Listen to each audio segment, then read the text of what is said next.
You are on, sir.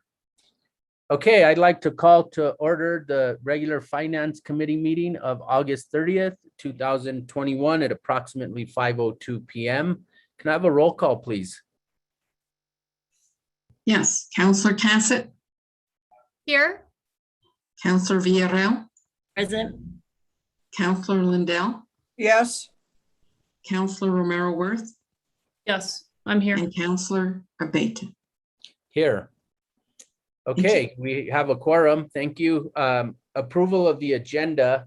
Ms. McCoy, I have one change to the agenda. Item L will be postponed. However, I will be withdrawing L1 from the consent agenda so we can hear that, but L itself will be postponed. But I do want to talk about the bar. So I'll remove that under the consent agenda, L1. Any other changes from staff?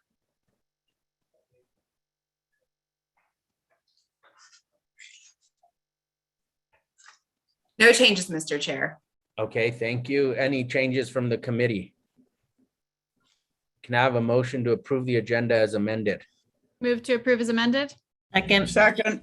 Okay, can I have a roll call, please? Counselor Cassett, Yes. Counselor Villarreal, Yes. Counselor Lindell, Yes. Counselor Romero Worth, Yes. Counselor Abate. Yes.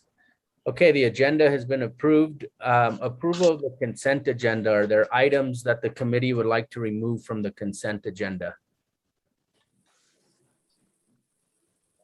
Councilwoman Cassette. Item C, please. Item C.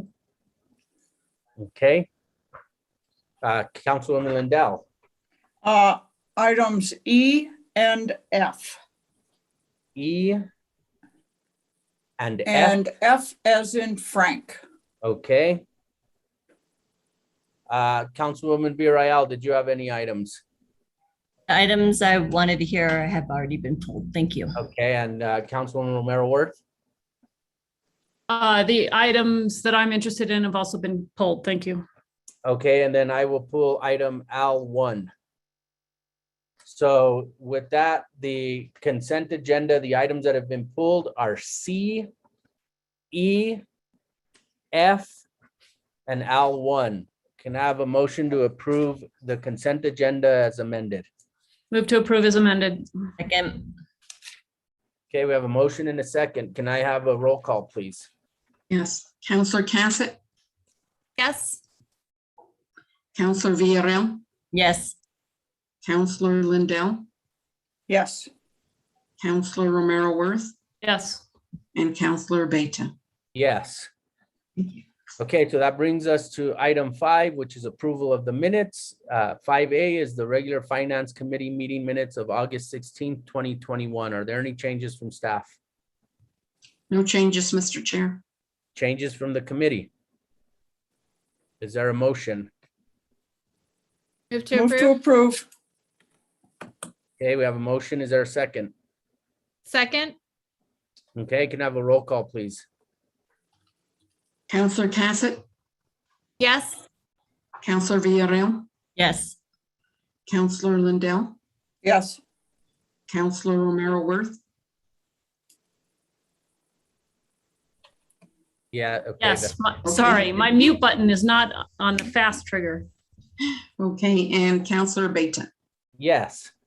Thank Okay, you. so that brings us to item 6, presentation 6A, the June 2021 GRT update. Ms. McCoy. Thank you, Mr. Chair, councilors. Alexis Lotero will be sharing the presentation with you today, and I will be going over it. We have our June 2021 gross receipts update from the Taxation and Revenue Department. Next slide, please. Here we can see the distribution of our gross total taxable gross receipts by month for a three fiscal year period. Here we can see that the gross receipts were growing significantly year over year before the pandemic, and they've started to grow again. total taxable gross receipts for Santa Fe increased 1.6% from 3.4 billion in FY20 during the height of the pandemic to 3.45 billion in FY21. So that's the great news that we have to share with you. However, although the economic recovery has been strong in recent months, our total taxable gross receipts, which is a data set that provides a measure of business activity in Santa Fe, has yet to reach the pre-pandemic levels of FY19's total of 3.6 billion. So the green bars at the bottom really show the variance through the fiscal year from FY20 to FY21. So you can see in the first few months, 7 months of FY21, we had a year over year decline. And then we've started to recover since about February, moving on forward to the end of the fiscal year of June.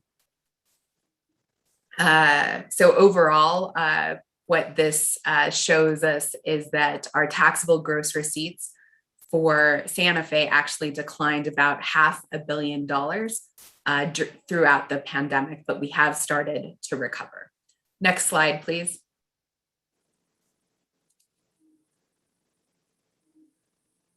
What this shows us here is our taxable gross receipts by industry. It's a comparison of 3 fiscal years before the pandemic, 19, 20, and 21. And we can see here that the pandemic had an uneven impact across various economic sectors here in Santa Fe. What the light orange shows is in our leisure and hospitality industries, there is a year over year decline from 19 to 20 and 20 into 21. What the green highlighted sectors show us is the areas like construction, finance and insurance, professional, scientific, and technical services sectors have all actually increased year over year, even throughout the pandemic. And the gray highlights are industries like education, healthcare, real estate, retail, trade that initially saw a decline during the pandemic year and then have subsequently recovered. So this really is a tale of an uneven impact across various sectors in our economy here in Santa Fe. Next slide, please. So this shows us total taxable gross receipts isolated for the month of June 2019, June 2020, and June 2021. So this is really the good news story that we saw in action throughout the city over the summer. So not only did June 2021 total taxable gross receipts for Santa Fe businesses increase by about 44% over the June 2020 levels, but we've also surpassed our June 2019 levels by about 25%. So this had really great impacts on our June 2021 gross receipts tax distribution into the city of Santa Fe. That June 2021 tax distribution totaled about 12.5 million. This was an increase of about 3.1 million over the prior period. So June of 2020, it was about a 30% increase. So here we can see some of the industries that posted over 100% increase from 20 to 21 are highlighted: accommodation and food services, arts and entertainment and recreation, as well as real estate. So those industries really saw year over year strength. Next slide, please. So what is the story that these numbers are telling us? The impact of COVID-19 was initially very severe, with our businesses posting about $500 million in revenue loss from February of 2020 throughout January of 2021. And again, that story really differs by the economic sectors, as you saw highlighted in the tables above. Hospitality industries really have not recovered to pre-pandemic levels, although we saw a really strong performance over the summer months.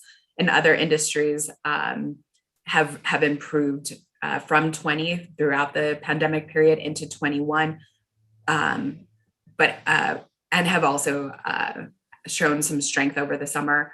And finally, other industries like construction, professional, technical, and scientific have performed very strong throughout this 3-year period. Next slide, please. So the forecast for the economic recovery, I know Dr. White has reviewed this with us a few times, and he'll be attending one of the upcoming Finance Committee meetings to continue to give the committee members an update. But again, we're showing the economic recovery has been uneven across industries. The federal stimulus spending of $5 trillion nationally in the last year has bolstered our economic recovery here in Santa Fe. The recovery was really driven by high levels of consumer spending, but that is starting to moderate. The economic recovery is expected to continue in coming months, but it recover at a more moderate pace in the boom that we saw over the summer. So all this is to say that there's still an uncertain time ahead of us with how the Delta variant will impact our local economy and us nationally. But we do understand that we have targeted efforts that are needed to address those industries that are the most impacted. And that's really where a good segue into our second presentation this evening on childcare and other presentations that the chairman has requested come before the Finance Committee to really understand what targeted supports the city of Santa Fe as a municipality can present to our economic recovery. As we understand, childcare options play a critical role in helping workers recover from the pandemic. So we look forward to this presentation tonight and to other presentations in the coming weeks and months as we continue the economic recovery. With that, I'll stand for any questions. Okay, questions of Ms. McCoy. Councilwoman Villarreal. Thank you, Mr. Chair. Thank you, Director McCoy, for your presentation. Just had a question to understand what you think might be the bump in June, even though overall accommodation and food services and then retail trade, they were lower for the kind of annual gross trends. I don't know what you called it, the annual outlook. But what I was trying to figure out for June, is that actually money spent by locals and tourists alike, or is it also, or could it be that the industry is having to spend, how would I describe this? Having to spend more money to accommodate safety standards in their establishments, and it doesn't necessarily mean that they're making larger profits or revenue for their establishments. Does that make sense? Like they're spending more money in order to try to make more money, but it doesn't necessarily mean the industry is actually doing better necessarily. So what we're seeing was an exponential growth. If we just compare June of 2020 and keep in mind where we were at with the pandemic, we were still seeing capacity restrictions at that time at the end of the fiscal year last year. So at that, April, May, June were all-time low levels because of those capacity restrictions in our economy. And so when we, as far as a recession goes, at a really steep, very dramatic decline that we saw from the prior year. So as we're coming out of this, we were at a pretty low level. So the industries that are posting over 100% growth, that is pretty spectacular. And so that is due to a mix of reasons like you're mentioning, some spending to be able to support the industry and make investments. But also, I think anecdotally, we've seen a boom in tourism throughout the economy over the summer as the markets have proceeded, albeit with a limited capacity as compared to previous years. But that's really driving the growth in those sectors. And additionally, consumer spending, $5 trillion investment throughout the nation has really driven consumer spending in this economic recovery period. And we really saw that data on the first slide going back to February when the economy really started to turn around. So I think it's, good news story, both for tourists coming into our economy, locally, as well as our local consumer spending, seeing a big rebound over the summer months. So did you know, or have you heard that we are having larger numbers of visitors this summer season? Are we tracking? I'm sure we're tracking it, but I'm just curious if you've heard of any numbers. Mr. Chair, Councilor, we are tracking the numbers, and I can go ahead and get you specifics. Some of the data that we were using to track this during the April, May, and June period of 2020 was our airport data, car rentals out of the airport, as well as the convention and tourism industry data that tracks data in our hotels, not only the number as far as occupancy goes, but RevPAR, the revenue per available room. So we can go ahead and get you those more specific numbers, but there has been growth over that low level during the pandemic at the beginning of the summer last year. Good to know. And also, I don't know if we'll get this information or when, but I would really like to know numbers of not so much population growth. I don't know if we'll be able to determine that at this point in this juncture, but the number of people moving to Santa Fe, if there's a way to track that. I'm just really curious if we're increasing population numbers since 2020. And I haven't really been able to find information of where to go to track that. If you could send that to me, if you know, or if you know somebody that knows where to find that, I'd love to see that information. Okay, we'll go ahead and follow up with our staff and our economists to see what information that they can, what data that they can present. We will definitely be getting an update according to the census, but that really compares previous, 10 years to where we're at now. So we'll go ahead and make sure you have that data as it's available. Yeah, especially because in your memo, it says that, prior to the pandemic, we had strong population growth, and we actually didn't have strong population growth. It was pretty steady, but it was actually very low, the percentage of growth. And so I'm curious how it will be changing, how we've seen it change since 2020. So just curious about those numbers. If you could direct me in the right place. Thank you. Okay, other questions? Okay, thank you, Ms. McCoy. Our next presentation is the state of children in New Mexico and Santa Fe County and the benefits of early care and education. And one of the reasons why I think we are hearing this is, as you alluded to, Mrs. McCoy, during the pandemic, and which we thought we were coming out of, but we may not be, this was one area that was impacted severely, not just the child care centers, but parents who needed childcare. And then now that people thought they were going to be returning back to work, the Delta variant hits. So this is a area of interest, I think, for a few of us, especially given that these ARPA funds that may be coming, and we'll talk a little more about that, to the city. And I just want to make sure that we as a finance committee are educated on before we get this pot of money as to where the needs are. And this may be an area, but we need to start with, first of all, educating ourselves. So thank you for scheduling this presentation for us with Voices with Children. So Mr. Vigil, are you going to be presenting? Yes, thank you, Mr. Chair, and good afternoon, council members. Thank you for the opportunity to present today. My name is Jacob Vigil, and I'm a research and policy analyst with New Mexico Voices for Children. And my focus there, and largely in my career, has been on early childhood policy issues.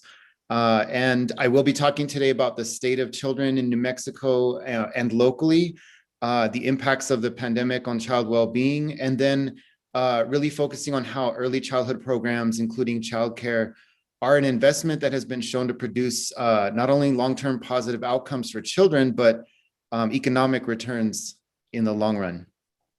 Next slide, please. So for those who aren't familiar with New Mexico Voices for Children, we are a nonprofit, a nonpartisan nonprofit that does research, policy, and advocacy work on policy issues that impact kids in New Mexico. And so our mission is to push for public policies that improve the well-being of New Mexico's kids, families, and communities. And we mainly work in the areas of health, education, and economic security. Next slide. You might also know about us in our role as a curator of the Kids Count Data Center, which every year, as you might have seen on the news, there's a ranking that comes out that gives sort of a numbered ranking to New Mexico compared to other states on a number of metrics. So we're the ones that that compile that data and produce that report. And so Kids Count it's a state by state, a national effort to track the status and well-being of kids in the nation in 4 areas: economic well-being, education, health, and family and community. And this is all based on government collected data, mostly from the Census Bureau. And it calls attention to issues and policies that impact child well-being in all the states. So as you know, or you might have heard, the story that the data tell in New Mexico has not always been good for kids, because the reality is that in our state, we have not always done a very good job at ensuring adequate opportunities for all our kids to thrive and succeed. And so as a result, we're often struggling. We rank currently 49th in the nation in overall child well-being.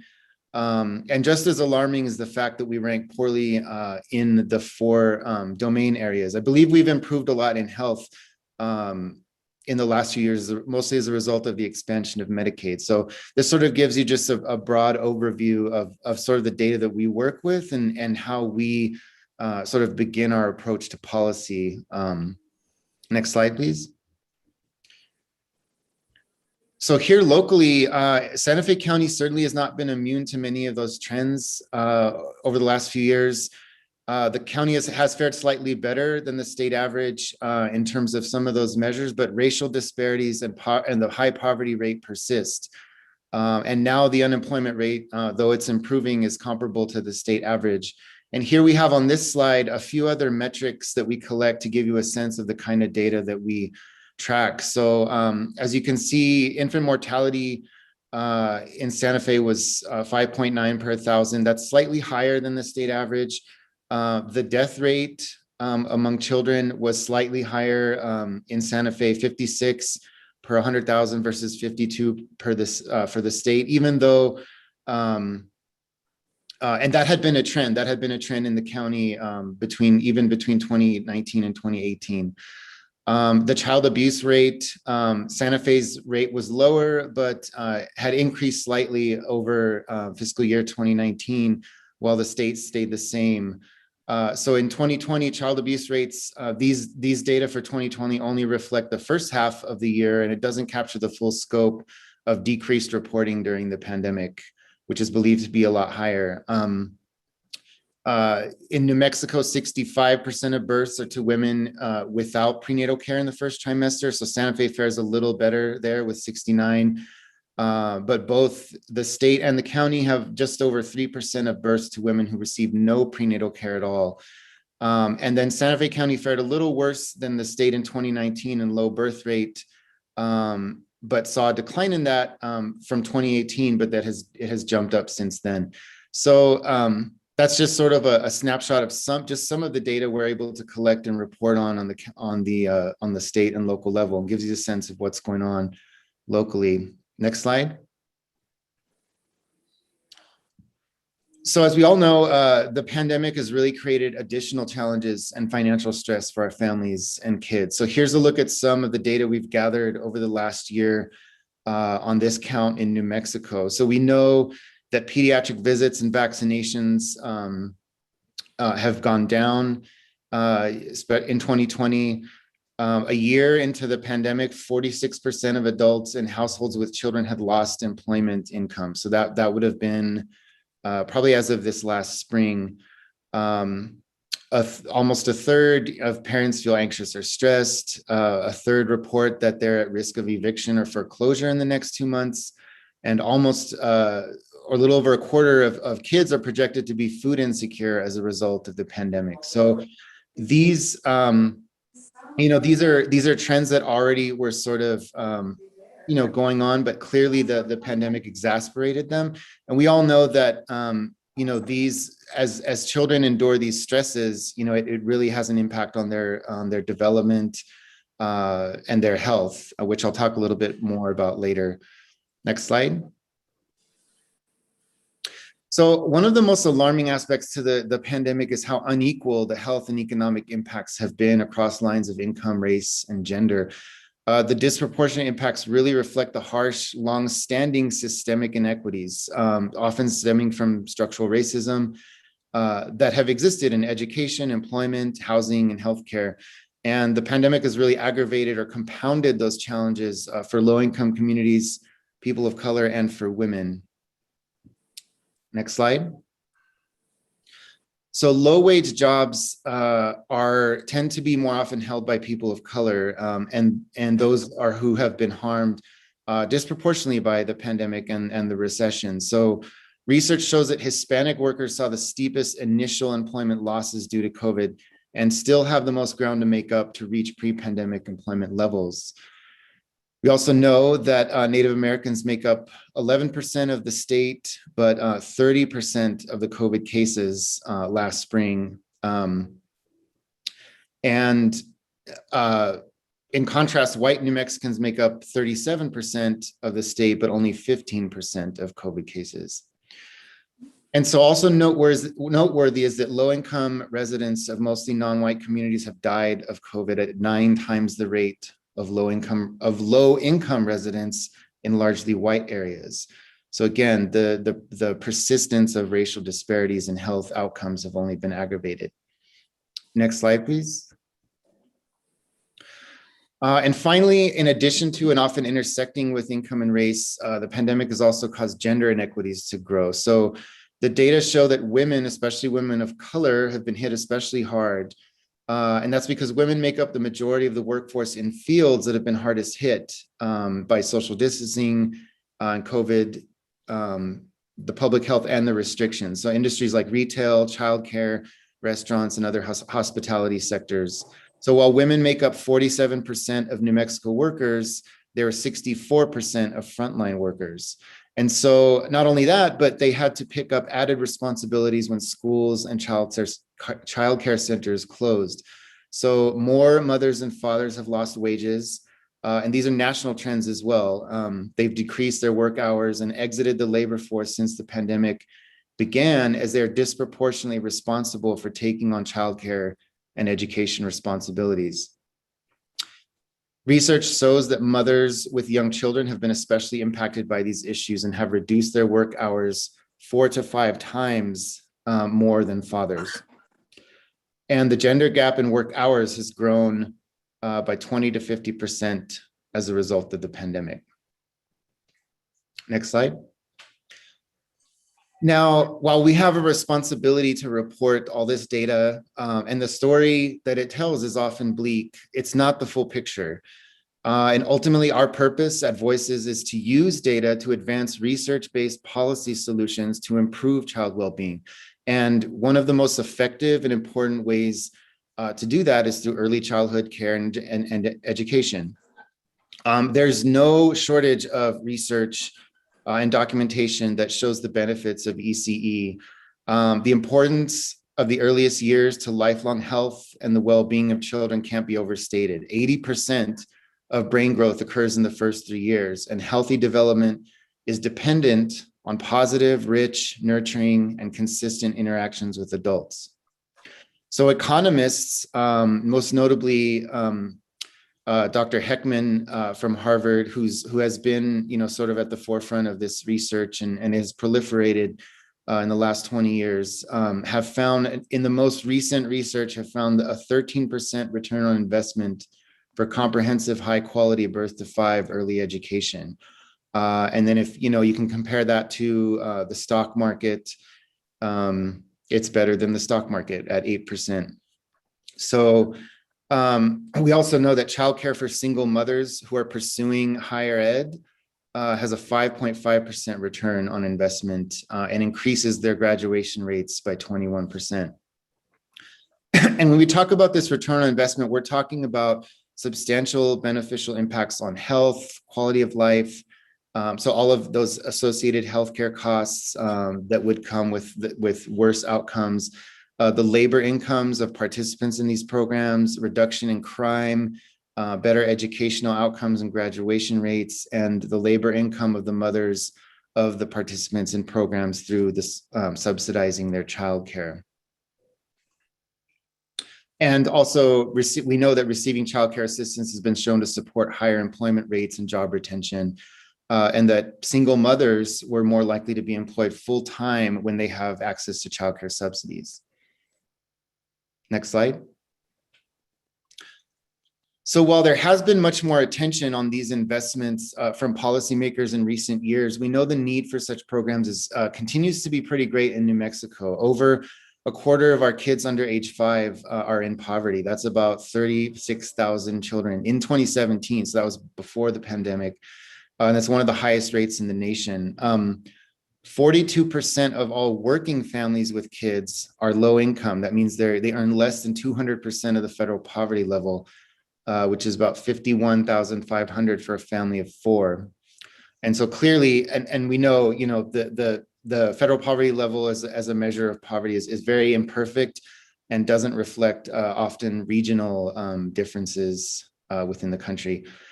So 49,000 kids younger than age 6 in New Mexico live in families where at least one parent works full-time and the family is still considered low income.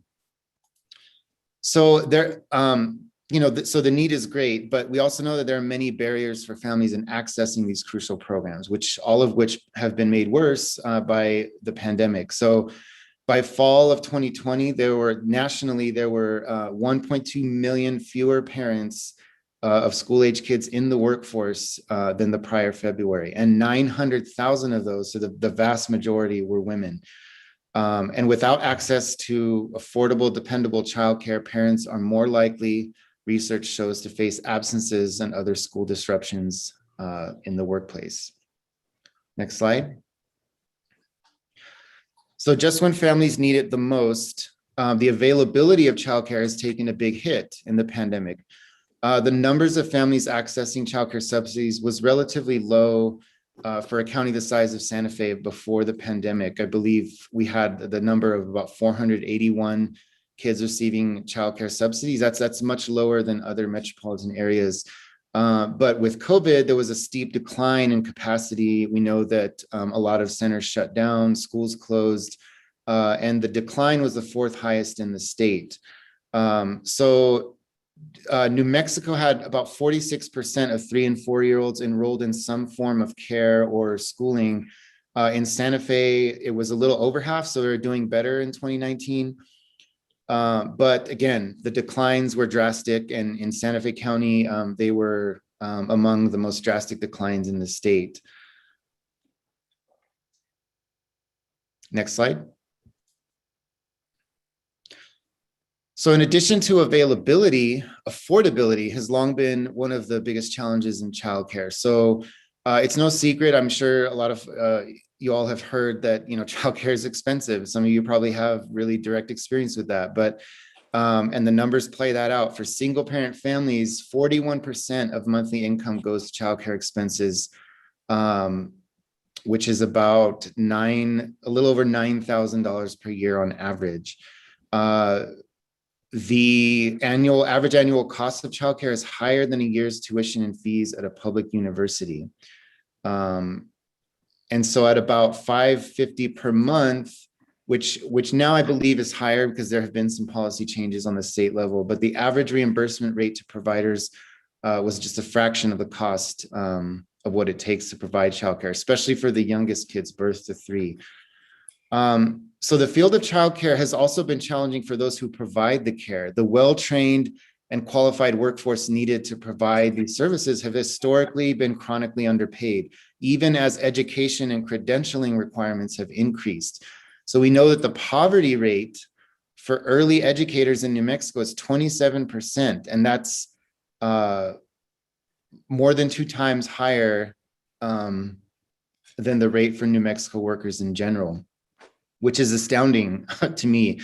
But people in the field will tell you this. I mean, women predominantly make up the childcare workforce, and the instability and the underfunding of the system has led to job loss, low retention rates, undervalued and undercompensated work, and inadequate benefits to support themselves and their own families, and a lack of quality training and development opportunities that could help lead to career advancement and economic growth for themselves.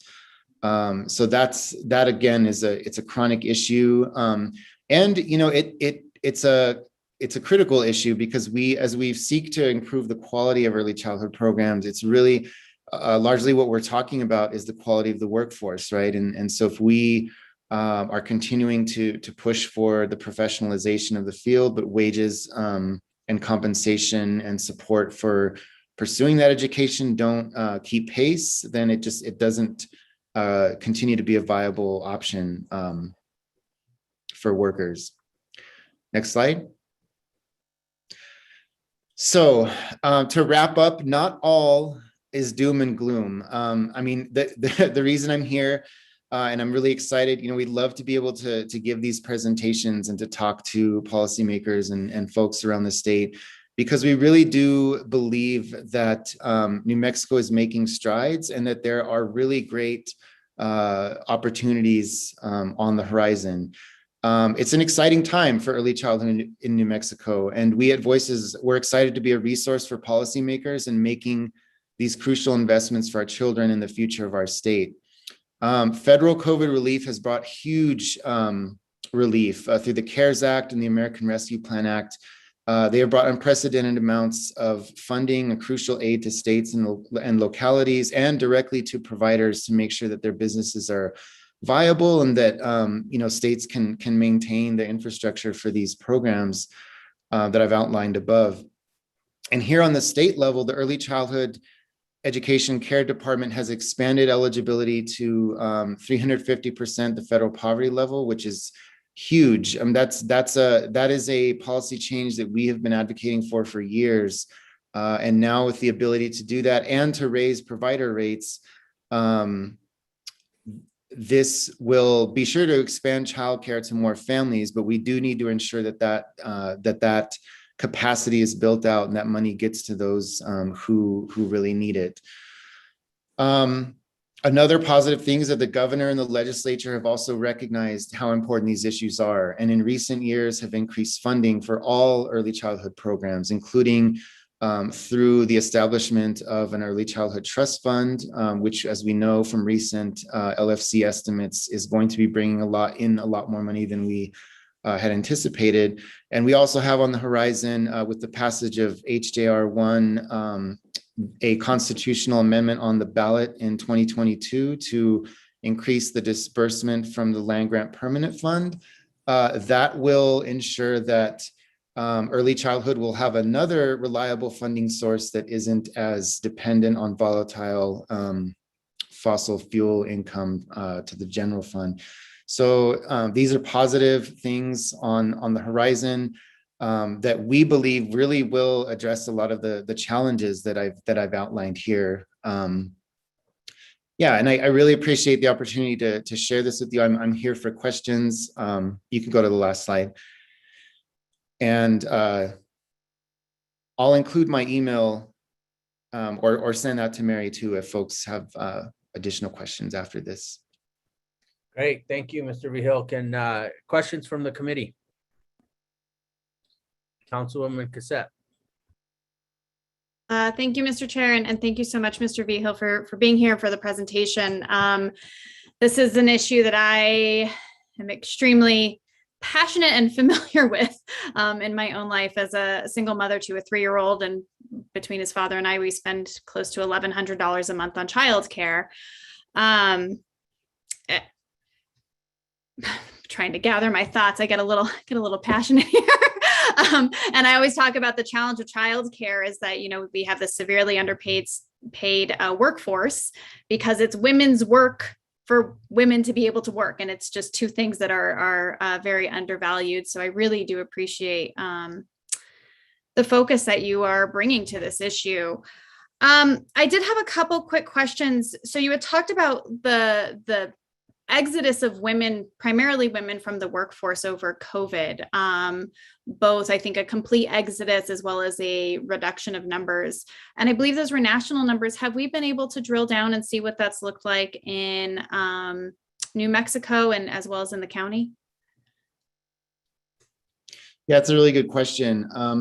We are sort of constantly tracking what is there are different tools that the census uses to track this. And some of them are more specific than others. So there's something called the Household Pulse Survey. And so if that is something that I don't have those numbers off the top of my head, but I think that we are actually in the process of gathering data on that for the state, and can possibly do that for the county level as well. Yeah, that would be great. And I think really, really important to see, and also the other side of this coin. And I think one of the reasons that this has been a conversation, and that I've, discussed this with Ms. McCoy and many others, is this challenge that we are seeing with the recovery in terms of individuals being able to go back to work. And specifically, again, primarily it's usually mothers being able to go back to work. And the lack of availability of childcare, and whether there is a little bit of if there's an understanding on how many women are, or how many individuals, how many parents are out of work or underemployed, not able to work as many hours as they would like to because of the childcare challenges. And is there any of the research going on there? So your question is, are you guys looking into those numbers of how many people would like to be working or would like to be working more, but are unable to do so because of lack of availability to childcare that they, in general, that they feel safe with and that they can afford? Yeah, I mean, we in the early childhood department and the legislative finance committee have, I believe the numbers that are often put out have to do with sort of eligible, like the gap between eligible kids and those who are being served. So slots that are filled versus those who are eligible. And so there is some data on that. I think we would have to do a little bit of extrapolating to find out like what does that mean in terms of the workers and who those workers are, the breakdown by race and gender. But that's definitely something else that we can look into. We definitely know that the gap between the need and the available slots has really grown. I think the early childhood department recently gave a presentation on that, and so there are broad numbers on that just so how just what that gap is. Mm-hmm. But we can certainly look at drilling down more specifically into that. Yeah, thank you. That would be great. And again, trying to really get a picture of where this where the rubber really meets the road. And I think when I had spoken to you earlier, I was talking about these broader return on investments. We often talk about the educational attainment. We talk about dollars in at the current the current year for a family of somebody being able to work with affordable childcare, but also looking at kind of some of these broader societal impacts. I think so frequently we believe that childcare really just impacts the families and the kids. And I've been sharing the story of a friend of mine who is the only full-time physical therapist in the COVID recovery ward at one of our hospitals, who is now working, can't do the math in my head really fast, 10 hours less a week, fewer hours a week because of a lack of childcare after 3 o'clock. And those are appointments that are lost for people recovering from COVID. And so really understanding this from kind of this holistic view of our community of what does it mean for childcare. And again, this idea that women working is actually and parents working is actually really crucial to a lot of parts of our economy, as well as our community and the quality of life. And that exploration for how it benefits the kids, how it benefits the parents, as well as how it benefits the community as a whole. And I know that's some of the work that you guys are looking at. And I look forward to some of the information that I know is forthcoming. I believe my last question really starts to look at, from us as a finance committee and from the city, And Mary had mentioned the recovery dollars that are coming in, the ARPA dollars that are coming in, knowing what is happening at the state, knowing that's what's happening with some of the nonprofits. And I don't expect you to have an answer right now, Jacob. I understand this is kind of a more thoughtful question that I'd like to get a follow-up on. But where are there opportunities for the city to really identify opportunities for us to assist with this problem? Where can the role of a municipality be? Because I know the state is going to be bringing in different things, and there's different areas that we can be looking at. We can look at the economic development aspect. We are already doing some of the experimentation with universal guaranteed income for certain populations. And I would be really interested to hear, again, I don't expect a full-fledged answer right now, or maybe even partial answer right now, of where Voices is seeing these opportunities for municipalities to make one-time investments in this area to assist with COVID recovery, assist with the economic recovery, and assist with the support of families who are really coming out of this exceptionally challenging year that you had already mentioned really only exacerbated a problem that was already pretty insidious and persistent. So not sure if you have anything to add to that at the moment, but if not, a follow-up and would be wonderful. Yeah, certainly. And I believe that is something we are really, we're really eager to follow up and continue this conversation with y'all. And we know that there are other stakeholders and partners that we work with in the state who definitely have really great insight into, that could really address that question in a more comprehensive way. And so the way I see it is kind of we're part of this sort of constellation of stakeholders who can work with you all to develop those solutions and the answers to those questions in a way that is really responsive to and reflective of what the need is and what's going on there in the county. And yeah, so certainly that will be a group effort. And I know, one thing that, as the state is looking to invest these funds, I know that we really want to make sure that, well, first of all, I mean, we see early childhood as sort of a comprehensive, we don't like to look at it in a siloed format, right? It's not just childcare. There's home visiting, there's mental health, there's health services. So it's sort of looking at it comprehensively, but also, identifying on a more granular level, like where the disparities and the gaps in need are, as you said. That will be an important part of the work, but also making sure that investments are done in a strategic way so that, so that this one-time funding can really have an impact down the road. And so one way that I'll throw out there, and I know we'll probably talk more about this, but investing in the workforce and the quality and the training and the education of the workforce so that they can continue to have these jobs and have it be viable and to be providing quality services, to lots of kids. That's one thing that I know that a lot of stakeholders are looking at on the state level. Yeah, absolutely. I've definitely heard the challenges in that area as well. So thank you for highlighting that again. I could spend hours talking about this. So in order to not make our finance meeting go till midnight, because I want to talk about childcare, I will go ahead and yield the floor for now. But again, thank you so much for being here for this presentation and for your work in this area. Certainly, thank you. Councilwoman Villarreal.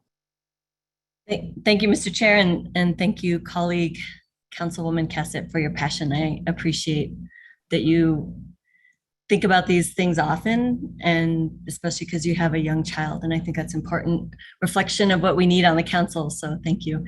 Thank you, Mr. Vigil, for your work, and just very appreciative of Voices for Children. And just New Mexico Voices for Children has been such an important asset and resource for my work and my other job with NewMexicoWomen.org. We've been able to extract some of your data to help us make a case for the work we do, and also we presented at some of your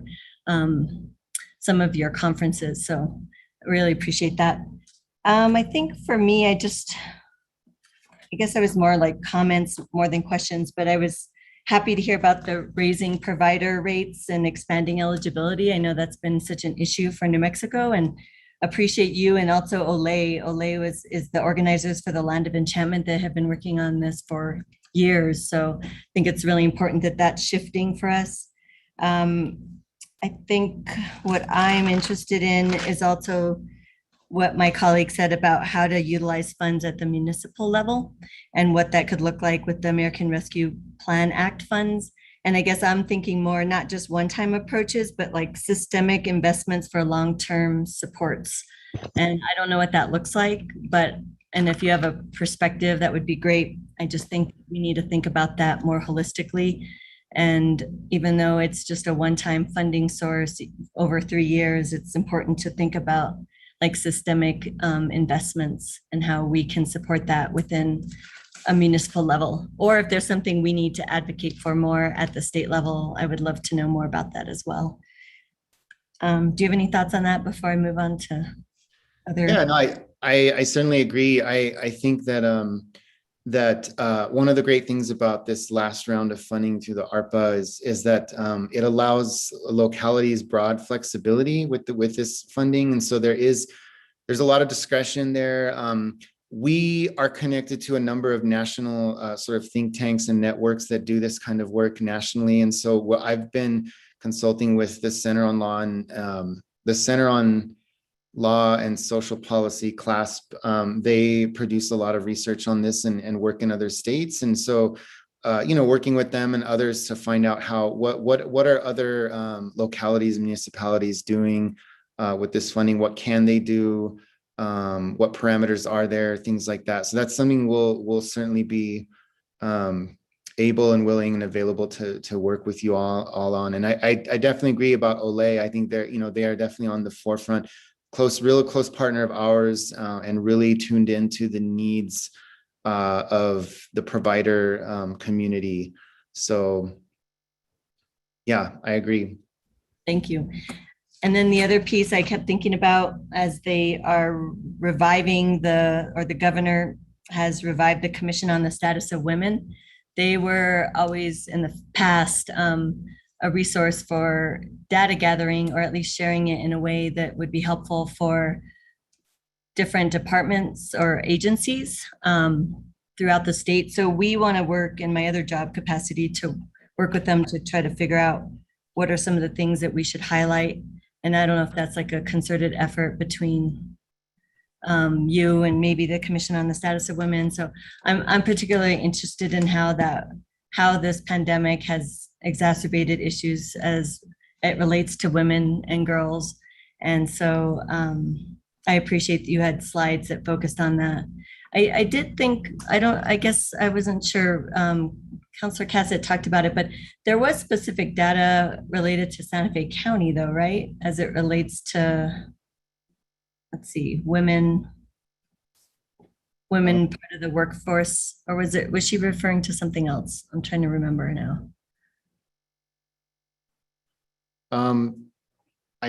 I don't believe we had that data for Santa Fe in my slides.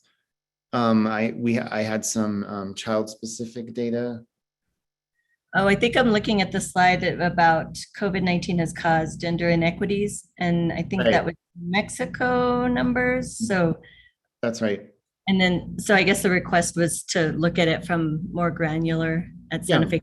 Okay, just making sure I understood that. Other than that, just helpful to have this kind of information so we can make informed decisions about next steps, whether it's funding or even just when we have this information and our Women's Commission brings up issues like this, we actually have a background to understand that there's issues and what they bring up forth and recommendations will be supported by probably a lot of the data that you all present. So thanks again, and look forward to more data around Santa Fe County. And if possible, I don't know if you all get to the city level. I think I've only seen it at the county though. Is that correct? Yeah, it depends.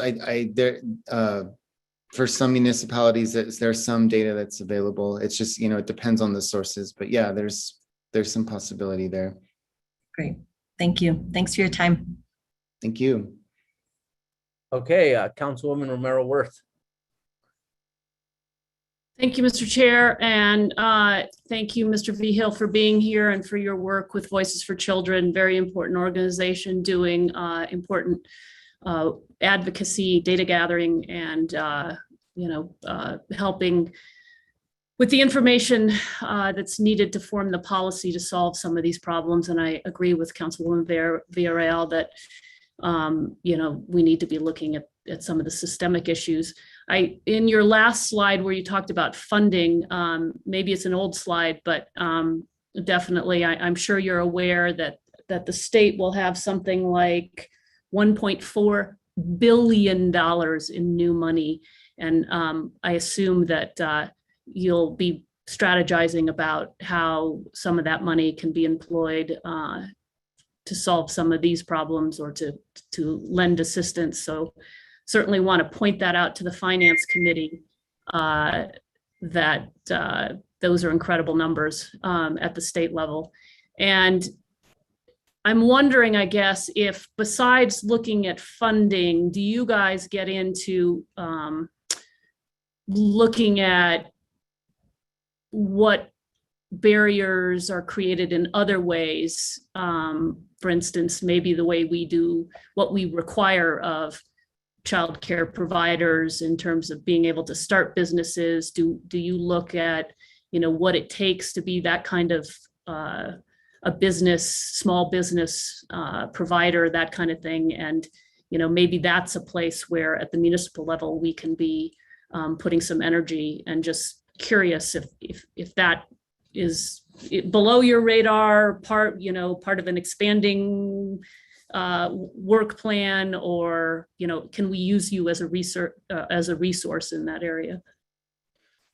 Yeah, it's a really good question. That issue, I know that we work really closely with a number of partners who I think are a lot more tuned into those issues. I know that the provider community has a number of great sort of associations and groups that really work on their behalf and talk and think more about sort of like, issues of capacity and professional development and licensing regulations, things like that. I know that NMAEYC, the Association for Early Childhood Educators, is big on that front, and our friends at Growing Up New Mexico are also really tuned into that. That we at Voices don't work a whole lot in those areas. I think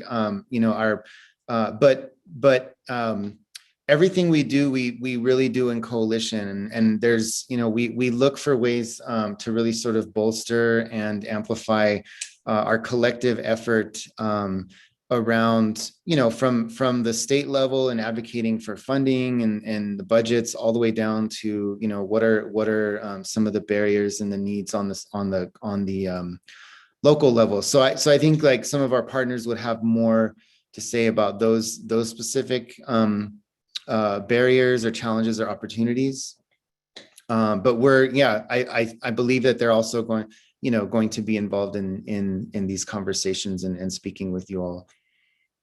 Great.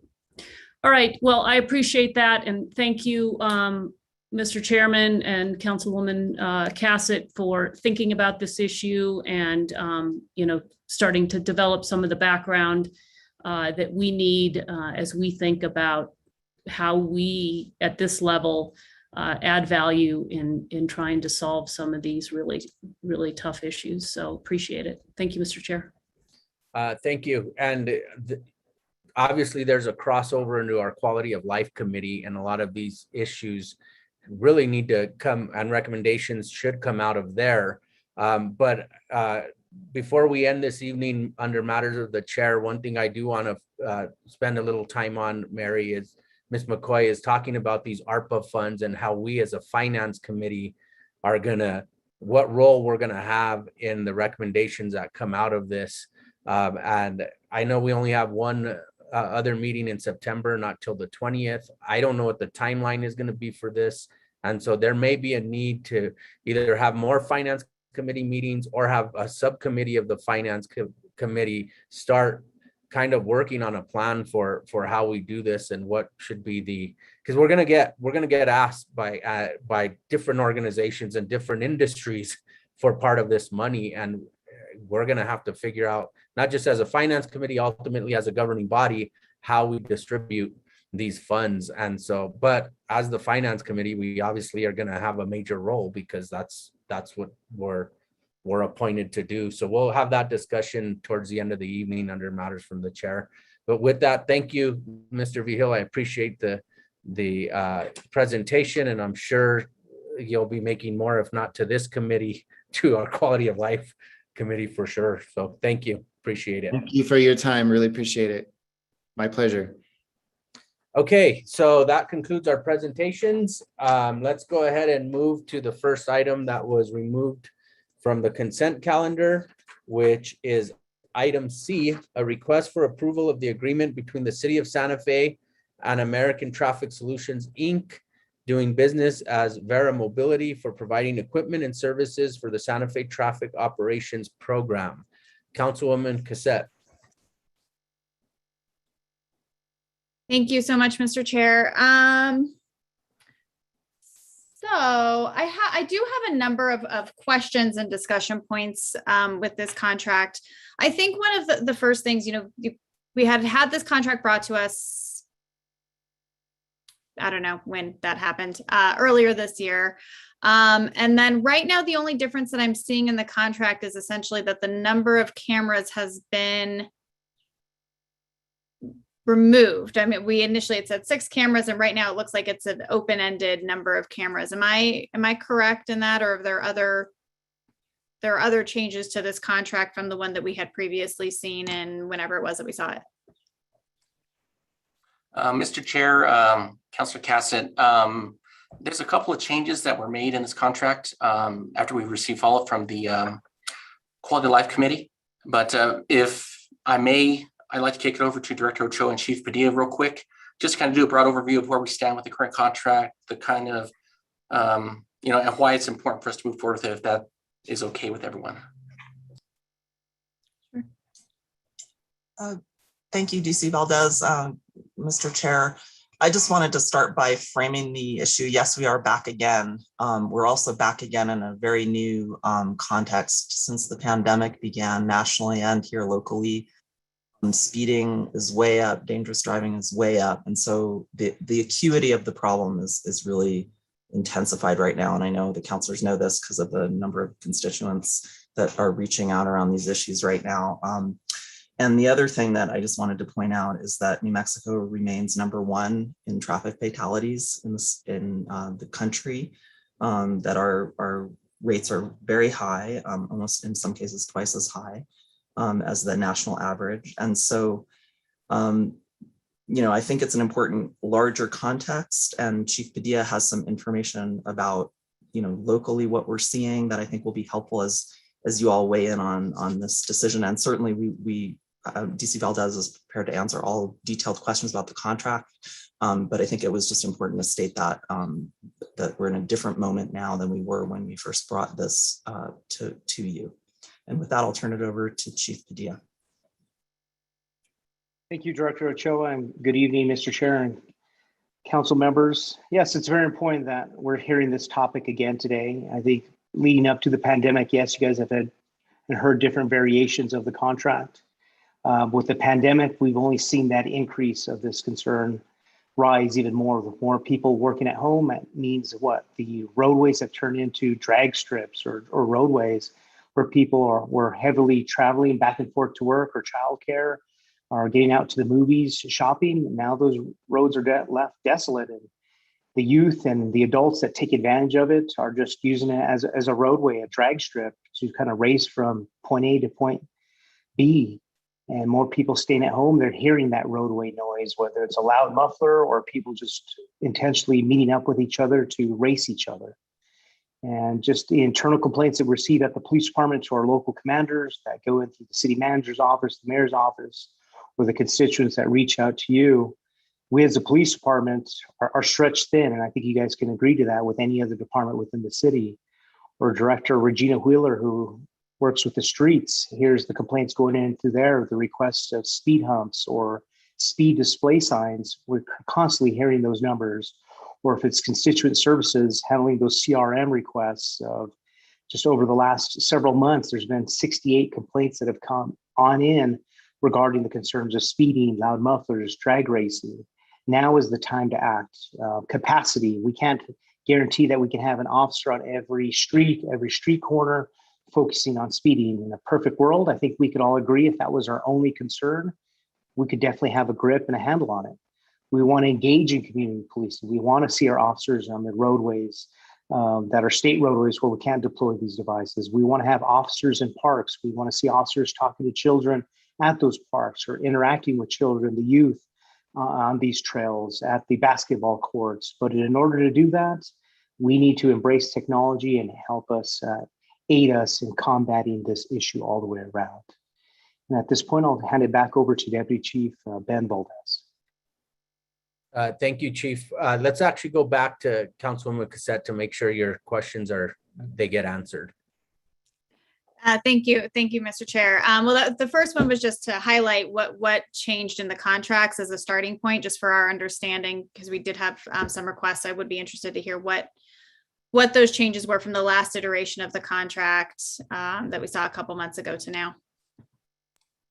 Mr. Chair, Councilor Cassett. So the items you might be referring to are the handheld devices. Those were devices that were offered when we first came to the committee back in January. Those handheld devices are no longer being offered, so they were removed from the contract. As for the number of devices, based on what we found from the request from the community, we would like to request 6. But again, if the committees or the governing body want to start out with 2 or 4, those are options that we can have in place. Again, we do feel that if there's 2, there's going to be a greater need for it. So at some point, we'll have to come back and request to get an additional 2 or maybe even 4 at that point. But the number that we need is going to just be based on what the needs are for the city. Where it talks about decommissioning them. For example, if we were to get 10 devices, the amount of devices we're able to decommission could only be half of that. So we could only go down to 5 devices at that point. So starting out with either 4 or 6, that gives us a pretty small number to work with. And at that point, if we do have to cut in half, we're going to have a minimum of either 2 to 3 devices that would be operational in our jurisdiction. So that's the first item for those ones. The 2 of the changes on the contract include the change to the term. So on the initial contract that was presented back in January, the initial term was 18 months for the first portion of it. You'd have 2 additional terms of 1 year, and then the last term would be 6 months for a total contract term of 4 years. We spoke with the vendor, and I know there's some concerns with that. So we asked if we can just have 4 12-month terms over that 4-year contract. After that first initial term, the city can elect to renew the term on an annual basis, but not to exceed 4 years. The last portion was on the collections for fees that are sent that are in default. So if someone gets a violation, they don't pay it, there's fees associated with that. And we were due at that point 30% of whatever was collected to be paid to the vendor. For the $50 fine, there was no additional charge to the city. If it was a $100 fine, it would be an additional, I believe, $2.50. We worked with the vendor to make it so if there are collections due for the $50 fine or the $100 fine, that it would be a 20% charge on the fees that are collected. What that does for us is the city would not own any additional fees if it does go to collections. So we were able to resolve that issue. So the big 2 changes are the terms of the contract, the change of the collection fees, and then the thing that changed materialistically in the contract would be the offering of those handheld devices. Those were the big changes of the contract that are different from the one that we are presenting today versus the one in January. Thank you, Deputy Chief Valdez. Now, in terms of that, 4 12-month terms, and the city, when you say the city decides to reevaluate at 12 months, is that the governing body of the city, or is that another point of decision within the city? Mr. Chair, Councilor Cassett. So again, you give us a direction. If this is approved, it's going to be approved for the 4-year term. If we're going to be given updates monthly on the status of the program to say, hey, is it working? Here's the information that we are to provide per the ordinance. It's not all inclusive. So if there's additional information that we are able to derive from that to provide to make sure that we all have the information that we need, that could be provided. And if at some point you say, hey, look, we're 2 years in and we see that there's been a reduction in citations and maybe we don't need this program anymore, at that point you can give us direction saying, hey, look, we would like to see this contract come to a close. That can be given direction either by the city manager, by the mayor, or the governing body through a resolution, much like they did to bring back this program. At that point, we would go through the contract provisions of terminating the contract and ending our service with the contractor. Okay, so it sounds like it will take an act of legislation for the city council to terminate this contract, is what I'm hearing. Am I correct? Mr. Chair, Councilor Cassidy, not necessarily. If, again, you guys give the direction to the city manager or the mayor saying, hey, we don't really like this and we want this to come to an end, you guys can let us know. And at that point, you would inform us that we can serve those documents to the contractor. And it would just have to be within the terms of the contract once that comes. Mr. Chair, if I may, Councilor Cassidy, we take the contract monitoring and management very seriously in the Community Health and Safety Department. We look at the deliverables. We look at, feedback, and we also can elect after 1 year to think of the 1 year period as a time period where we're looking at the effectiveness of the program. And, we don't consider a 4-year contract an automatic sort of going forward for 4 years. We're looking at the data that comes in. We would expect the data to show increased citations at the beginning of a contract period. And ultimately, we'd like to see reduced citations as we move forward, because we think that once the community becomes aware that we're taking speeding and enforcement of speeding very seriously, we'll see a change in behavior as we have with some of those special operations that go out, but we'll just be able to do so in a more consistent fashion. So I think if staff is not seeing an impact, there's no sense in investing in something that is not making an impact. And we're happy to give regular updates, as DC Valdez mentioned as well. Thank you very much, Director Ochoa. And I think both your presentation at the beginning as well as that response leads to some of my broader questions and potential concerns with how this is being presented at the moment. And I think, we all know that the ultimate goal is not necessarily number of citations. And in the memo, it really talked about how effective this program was before based on number of citations. But in the end, that's not our goal. We don't want to give more tickets. We want to stop speeding, and we want to stop any, potential crashes that are caused by speeding. And what I'm really curious about is how we are going to evaluate this program, how this program would be evaluated in terms of, is it just a reduced number of citations, or at that point, how are people avoiding these areas and taking different routes because they know that a speed camera is here? And are we really looking at the number of crashes? How many crashes are really caused by speeding as opposed to texting, drunk driving, running red lights, running stop signs, and presenting that information as the impetus for why we think speed cameras are really going to be addressing these issues. Because again, that ultimate goal is reducing speeding and reducing unsafe results or, crashes, fatal crashes due to speeding that the speed cameras would actually address. So I'd like to hear a little bit more about both the evaluation as well as this, what data do we have that's really, supporting not just what's happening on the ground, but really the outcomes that we're looking for and why we think that this is a solution for those outcomes. Does that make sense? Chair. Yes, Mr. Chair, Councilor Cassidy, I'll start, and I think DC Valdez can take over. As I mentioned, the ultimate measure of one of the ultimate indicators of success here will be a reduction in traffic fatalities. We know from Center for Disease Control that 1/3 of all traffic fatalities are caused by speeding, that best practices involve, not only education around drunk driving and our DWI programs, which we do, because that's another 1/3 of all deaths caused by in traffic fatalities, but speed reduction programs are best practice. So I think when we start to look at evaluation, We need to look at changes in fatalities and injuries over time that are connected to speeding. And, the program itself doesn't contain automatic evaluation, but our police department is really good with data when we give them the time and when they have the capacity to collect that data. So with that, I'll turn it over to DC Valdez. Mr. Chair, Councilor Cassett, I just want to share something. When this program was in effect from 2008 till 2014, we were averaging about 3 fatal car crashes a year during that time. And I'm going to kick it over here in a bit to Captain Tapia, because he has that data right now to let you know kind of the impact. When we saw this program come to a close in 2014, we saw that there was an increase in speed-related fatal car crashes. A big reason why this item was brought back to the forefront in 2017 by the counselors at the time was because they were seeing an increase in those types of crashes occurring. So that's what brought us to where we are today. So with that, I'm going to ask if Captain Tapia can share some of that data that he has on hand concerning the data when we had the program and how many crashes that were fatal crashes that were occurring, and what's currently happening now in the area of fatal car crashes.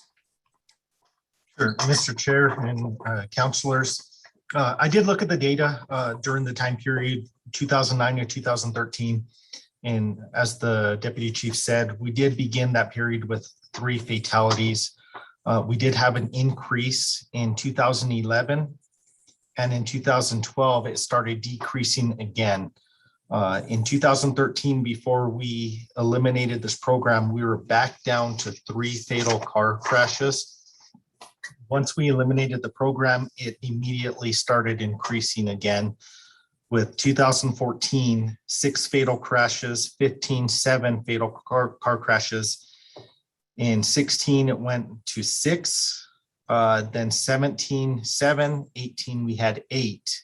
Looking at the past 2 years, in 2020, we had 9 fatal car collisions. And this year, we already have 6 fatalities this year at this point, with 1 happening this past weekend. I do see a correlation with the program to where it changes behavior. It gains a voluntary compliance to where just as when we all, myself included, see a police car on the road, what do? We look down and we check our speed. These speed devices can do the same benefit in getting people to change their behavior and check their speed when they're traveling on common roadways where we may deploy these, as well as it gives my traffic officers more time to focus on the higher traveled roadways where these devices would not be allowed. And just to go with a little bit more data, out of the 68 complaints that the chief mentioned, we currently have 23 active constituent complaints that the traffic division are trying to address. And with 23 complaints, I have 3 motor officers and 1 motor sergeant, and it's really difficult to get them to cover all these different areas. On part of our proposal, we do have 9 out of those 23 that were on the top of our list of deployment areas, with only 4 of these 23 being on roadways that this device could not be deployed on. That would allow these traffic officers to focus on those 4 roadways more of their time than on the side roads. And if you guys have any other further questions with data, I'd be happy to answer those. Yeah, thank you, Captain Tapia. I do appreciate it. Sorry, I'm plugging the computer. So in terms of the fatalities, are these fatalities that are attributed to speeding and not to other issues like drunk driving, driving under the influence of other substances, running red lights?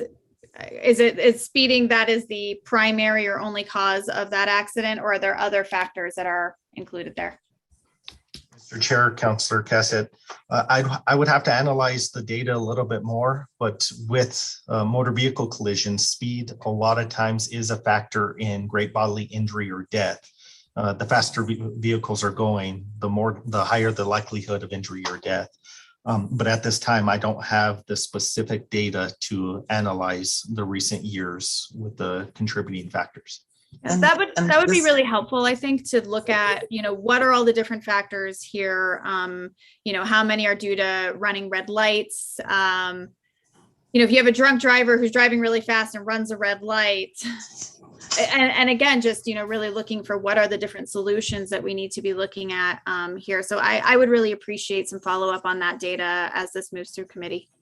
Mr. Chair, Councilor Cassidy, if I could just add that we can provide that data. I think the national data and the body of study on fatalities and traffic accidents indicates that 1/3 is caused by speed, 1/3 tends to be caused by drunk driving, and the rest 1/3 is kind of an array. So there's no reason to think it may not be true for each year and each of the fatalities, but I think we can extrapolate down from that national data to some degree to what happens locally and assume that a significant portion, perhaps 1/3 of our fatalities could be prevented with better speed control.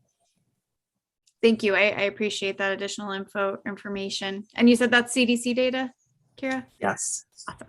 Thank you. So, and then I guess another one of those questions is, the other speed control measures, how do they compare to speed cameras that provide citations? So the videos telling you how fast your speed is, things that we build into the road through the built environment, how do those compare in terms of reduction of speed? What did the study show us, as opposed to the speed cameras that provide automatic citations? As for that data, I don't have that on hand, but I can share with you what I see, especially when I spend time in the school zones. Without that immediate notification or that consequence, people are not going to change the behavior. When school kicked off, I was over here in Ortiz Middle School pretty much every morning for the first couple of weeks. And a lot of people, frankly, they're just not paying attention. They'll drive 35, 40 miles an hour and 15 in a school zone. And without that stimulus, either someone walking to the road, pointing to the side, and then showing them the speed monitor device saying, hey, you're doing 45 and a 15 and the fine is this. We're not going to change that behavior. With these devices, there is going to be, again, visible signs. They may see a flash from a camera as well if they are in violation. And then they get that notice in the mail. And what we want to do is we want to change that behavior. Without changing that behavior, then, there's going to be a number of things that can happen with this. This, again, is just one tool. It's not going to solve all the challenges that we face with traffic safety. But again, what it does is it provides us something to start addressing some of the issues.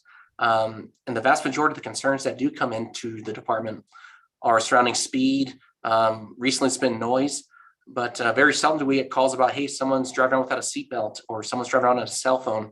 They're primarily safety concerns of, hey, this person's weaving on a lane, it looks like they're impaired, or someone's driving very fast or reckless, or they went through a red light. So anecdotally, that's the data that we do have for us to get down to the facts of what is this going to do and what's the metrics. I think with the metrics that we're going to be seeing is the constituent complaints, how many are coming in. Again, we're not going to have a gotcha moment. We're going to let everyone know where these are at. We want them to know they're deployed. We want to change that behavior. We want to be lasting behavior changes.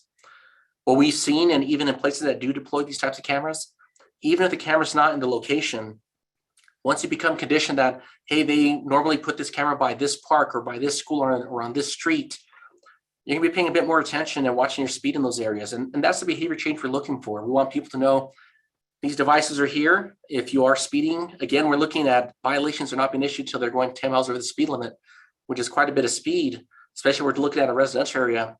Most are 25. When you get to the realm of 35 miles per hour, that's where the risk of a fatal car crash exists for pedestrians versus vehicles.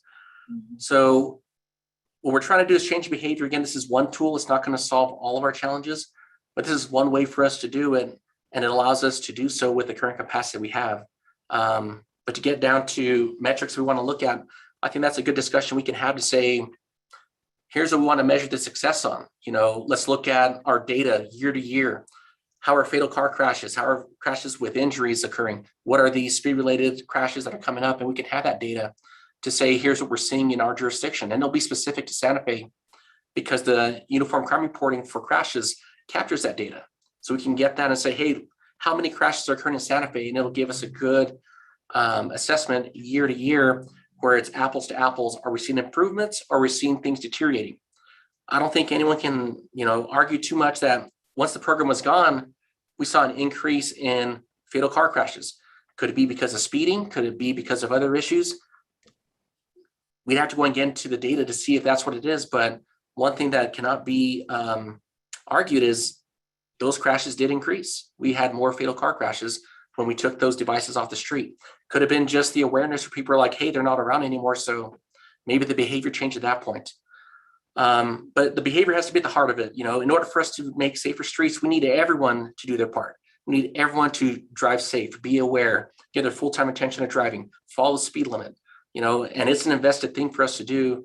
And this is one way for us to change that behavior. There's other strategies we could look at as well. But again, this is one tool of the other tools that we also have, like DWI checkpoints, saturation patrols, Operation Buckle Down, and our step enforcement as well. So Deputy Chief Valdez, I think you bring up a couple points. One, you had mentioned just the, people driving in a school zone and the awareness that they're going 45 and a 15 if those numbers flash. And that was really my question. Is the awareness enough, or is the stick something that is needed? And I would imagine that there's probably some national data on that, since there has been some research on these. And that's something that I would like to see throughout the course of this discussion, is really that comparison. And then you also bring up, something that I've already touched on, but I'll be more explicit with it. I think for me, in order to really feel comfortable approving this contract and approving this program, is really this evaluation strategy in place, and a pretty detailed evaluation of how are we going to show that the goals that we want to achieve are being achieved through this program, and that this program is the best mechanism for it. And because again, this is important, making sure that people aren't speeding, making sure that people aren't safe on the streets. And I would really like to see what that evaluation looks like, and what are those measurements that we would be reevaluating in a year to determine whether or not this is something that is really benefiting the city. And I think just seeing number of citations going down isn't really going to show the whole picture. And those car crash fatalities, I was looking at a little bit of preliminary just fact sheets of speed cameras, and looking at within a half mile or up to a mile and a quarter. So really, what does that look like? What can we expect, and where should we be looking at this? I do know that we do have some crash data. I've seen it through MPO. What would be great for you guys also to bring that, as this makes it through the committee, to really have that discussion. I think that having that data for us is really important, as these are, for better or worse, this is definitely a topic that is a challenge for the community. There are a lot of members of the community who are not in favor of this, and there are plenty that are. And so really having that fact-based assessment available for us is really important. So I know we'll see this again at quality of life. And so I'd really like to get a little bit more of that dig in there of what would an evaluation look like, and what is some of the data that we have available for us, and what is the data that we need to gather. I do want to turn a little bit to some of the costs of the program. I know that we discuss a lot that this is a program that essentially, pays for itself through citations. As I'm looking at it, the contractor gets $5,000 per month minimum per camera, correct? Mr. Chair, Councilor Cassett, that is not correct. Okay. They are due that $5,000 if we're not in compliance with the number of citations that are validated by our personnel. So if we're in compliance, they get 40% of each paid citation that is paid to them. If we do not comply with their with getting the process done as it's detailed, so that's if we elect not to pursue collections, and at that point we're saying we're going to pay $5,000 per camera. So we are electing for collections, so we're not going to have to pay in that area. Or if we fail to process more than 10% of the valid events, then we would be due for that $5,000. But again, we'll be able to get those things done. So it would only be 40% of each paid citation that would be due for to the vendor for providing the service with the speed counts. Okay, thank you. I appreciate that clarification. That's helpful. And so even if we are pursuing collections and somebody has not paid their ticket yet, we are still in compliance because we have done our part, correct? Yes, Councilor, until it goes full circle and the violation is paid, we would not be due any fees to the vendor. The only exception would be is if the person elects to go and do community service, then we would be due the fee that would have gone to them had they paid the fine, which is $20 for a $50 fine for providing those services. So I'm sorry. So if somebody elects to do community services, then we do need to pay for we would still pay the vendor that $20 for a $50 ticket. Yes, Counselor. Okay. So how many people opt for community service as opposed to paying tickets? As of today, there are none. It's a new ordinance, so we have not launched the program with the community service yet. So we don't have that data yet. So could this potentially be a problem in terms of us being able, if enough people elect community service, where are we going to find dollars for if we're not getting them through citations? At what point does this become an issue in terms of our financial ability to pay the contractor? Counselor, so if we have a lot of people elect to pay or elect to do community service instead of paying for the fee, we still have to pay that $20 to the vendor. In return for that community service, though, we are getting about 5 hours of community service back. So I think there's a lot of potential for us to clean up a lot of parks, medians, cut weeds, and so on. Again, we're paying $20 for that service and getting about $50 in return for the services they're providing. But we're hoping that through the process, if people do pay the fees, that we would have that revenue on hand to be able to assist those who do have a need for community service. And again, there are some qualifiers for that community service per the ordinance. The hearing officer would have to establish that those that are doing community service are not currently in default with the city. So if they already have another payment on the book that they have not paid or they have not completed community service on, or if they reneged on the community service and failed to complete it within 30 days, they would not be eligible for that community service. So it does give people an opportunity who are challenged with getting the stuff done to have a way to do so. But if they don't complete it, it's not just going to be an endless bill saying, well, you owe us 20 hours community service to settle this debt. If they don't complete that community service in that first one, the hearing officer can elect to say, you're not eligible for that and you have to pay the fee that is due for the fine. Okay, I appreciate the background there, although that still doesn't quite answer my question of dollars in the proverbial city bank that get to be paid out to the contractor if enough people elect community service. So I understand, we get, 5 hours of cleaning up parks, and that's wonderful. And if we were to calculate out what that's worth, that still doesn't translate into actual dollars that we have to pay the contractor. It's helpful, it's great, but we're not going to take dollars away from a city parks employee because we had a volunteer doing it and pay the contractor with it. So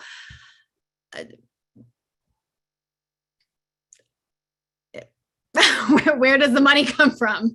Counselor, the other option that can exist is if the governing body wants to rescind that community service.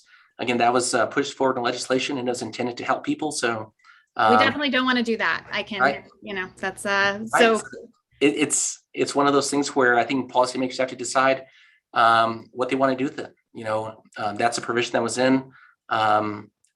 Again, there's a service being provided by the vendor, so we can't just say, hey, this person elected community service, so we're not going to pay you what's due. For any vendor, that would be challenging to keep them providing services.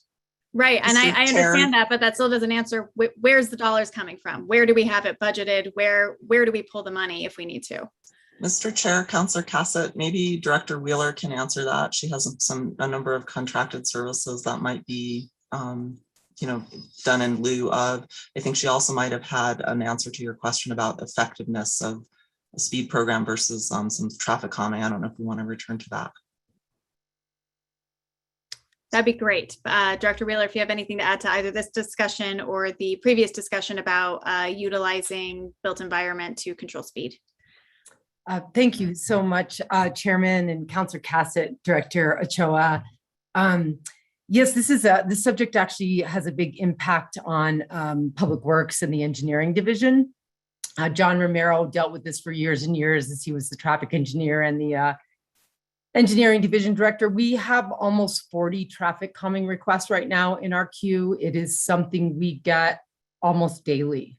And they're huge undertakings of trying to determine, do speed counts and, how's the road classified and what kind of calming might work. And over the years, we've actually found that the speed humps don't change the behavior. And so what John Romero used to say was, no amount of asphalt and concrete is going to slow down a speeder.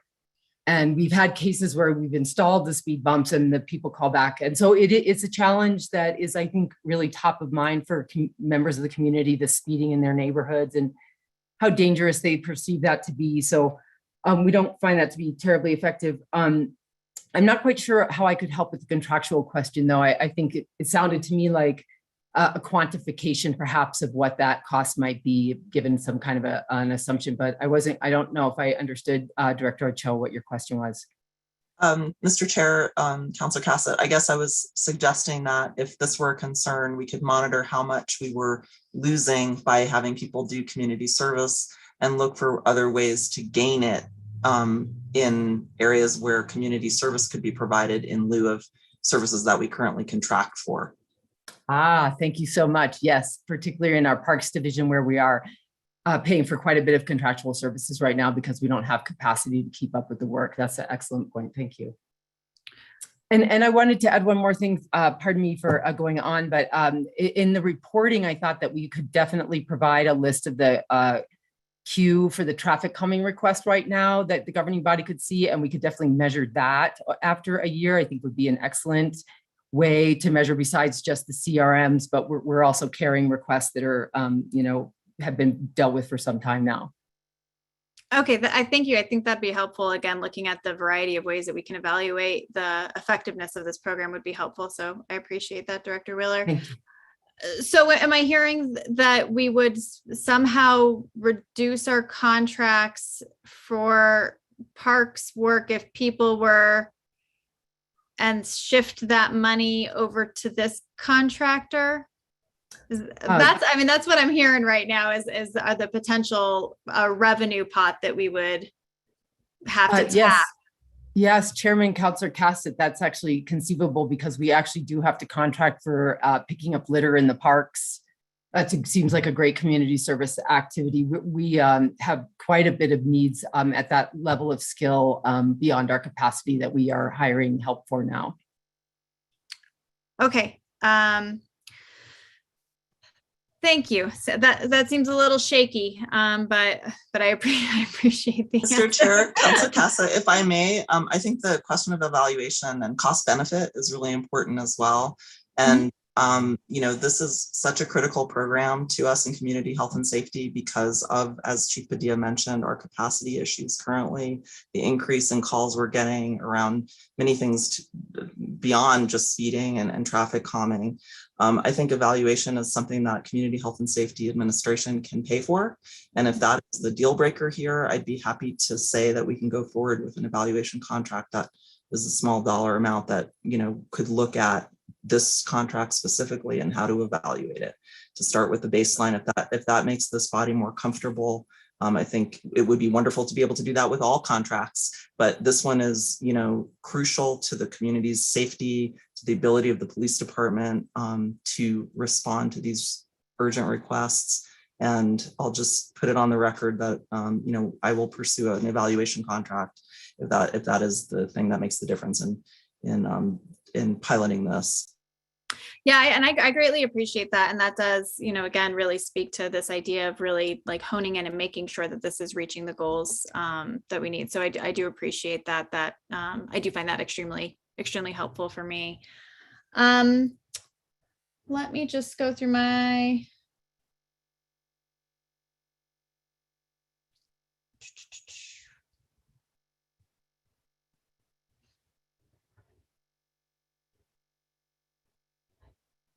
So there was also a mention of public information and outreach strategies that the contractor would assist with. Do we have more information on what those look like and what that would mean? Mr. Chair, Councilor Cassett, so there'll be information provided like, hey, look, here's what we're doing with these speed devices. We're going to have about a 30-day, it's going to be a 30-day grace period. We're going to have them out there, letting people know here's where they are, here's what they're doing. They'll send out a warning notice for that 30-day period to let people know, hey, look, had this been live, you would have been given a citation for this, so please watch your speed. Education that we'll put on our social media platforms, just letting people know, hey, here's why we're doing it. Here's the information, what they look like. And then also as well, if you're given a citation, here's how you pay that citation. So it's going to have that outreach, let people know, hey, look, please watch your speed, slow down. This is what speed causes. It's dangerous. It's not safe for the neighborhoods. That's where they'd help us out, is in that area. And they'd also give us strategies that we can also continue to utilize internally as we continue with that program. And part of that's going to be, again, we're going to announce to everyone where these devices are going to be located. Currently, what we're looking at doing is we want to put on the city website, and then we'll share it on our platforms as well, saying, hey, look, this is where the cameras are going to be for this week, much like we did in years past. So people know where they're going to be located at. We looked at the newspaper. We used to post them in the newspaper. But again, most people get the information either online. And again, it's at no cost to someone. They can go to a city library or utilize Wi-Fi on a smart device that they have to look up the city website, where are these devices at, so they're aware, they know where it's at. Again, we don't have any intention to shield them and say, hey, they're here, they're there. We want people to know that where they're located at. We want to change that behavior. We want them to know it's deployed regularly at this location or at that location. And then some devices will be deployed based on requests from constituents. Hey, if there's speeding concerns in a neighborhood, we get that data. It's going to be based on data deployment for us to put those devices out there. So they're going to help us with the message and let people know that these devices are here. Here's what they do. Here's how they function. If you do get a ticket, here's how you take care of that. And they're going to help us out with that messaging for that portion. But again, we can collect a lot of information from them to continue with that messaging once we get past the initial rollout of these devices. Okay, wonderful. I appreciate that. And I actually really like that idea that they would be up there ahead of time, letting people know that they would have gotten a ticket. I do have one question about the calibration of the devices. So my understanding, and correct me if I am incorrect here, is that the contractor is in charge of the maintenance of the cameras and the calibration of the cameras, as well as the separate calibration that's supposed to be confirming the calibration of the camera.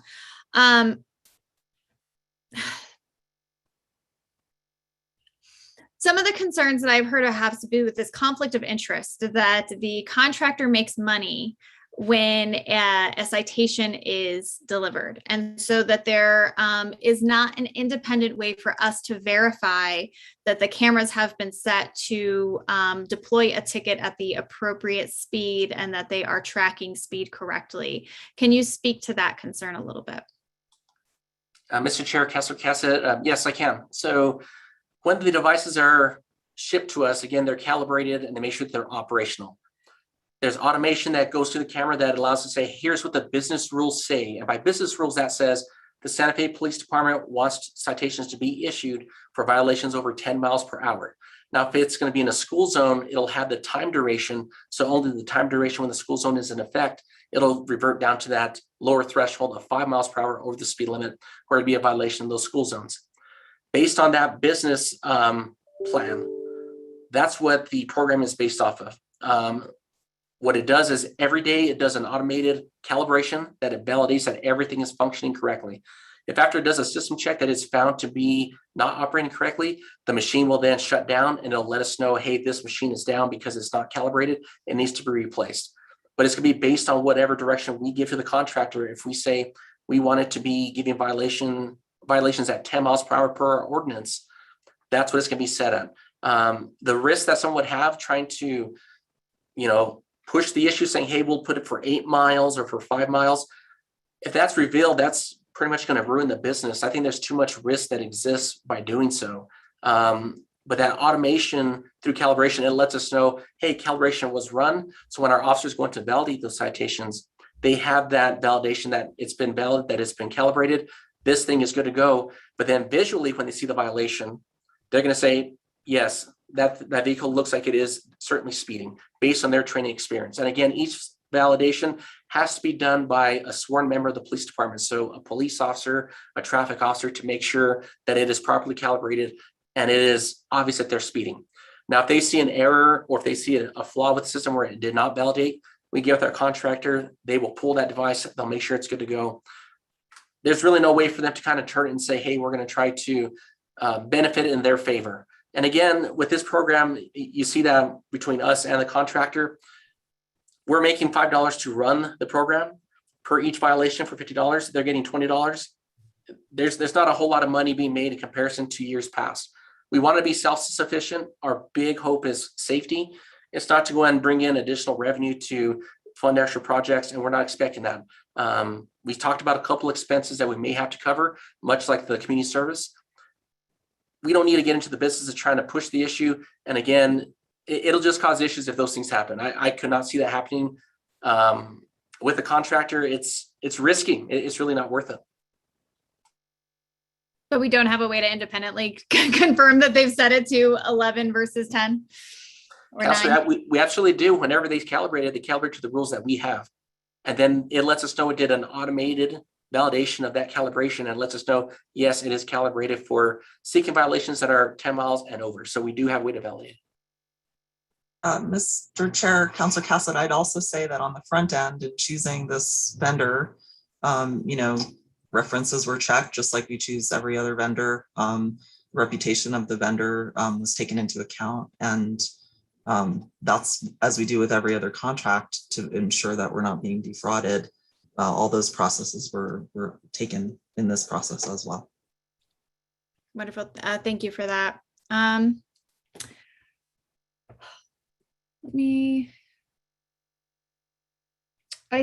think I will go ahead and yield the floor for now. I know that my colleagues also have questions, and if I think of others, I will let you all know. Thank you so much. I appreciate it. Thank you, Councilwoman Romero Worth. Thank you, Mr. Chair. I have a couple questions before I forget. Captain Tapia, you gave us some information about fatal car crashes. Can you just, again, restate that? Because you said it fast and I didn't write it down, but I do have a question. Mr. Chair, Councilor Romero Worth, apologies for that.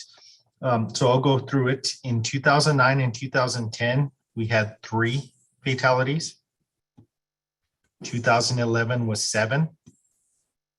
2012 was 6.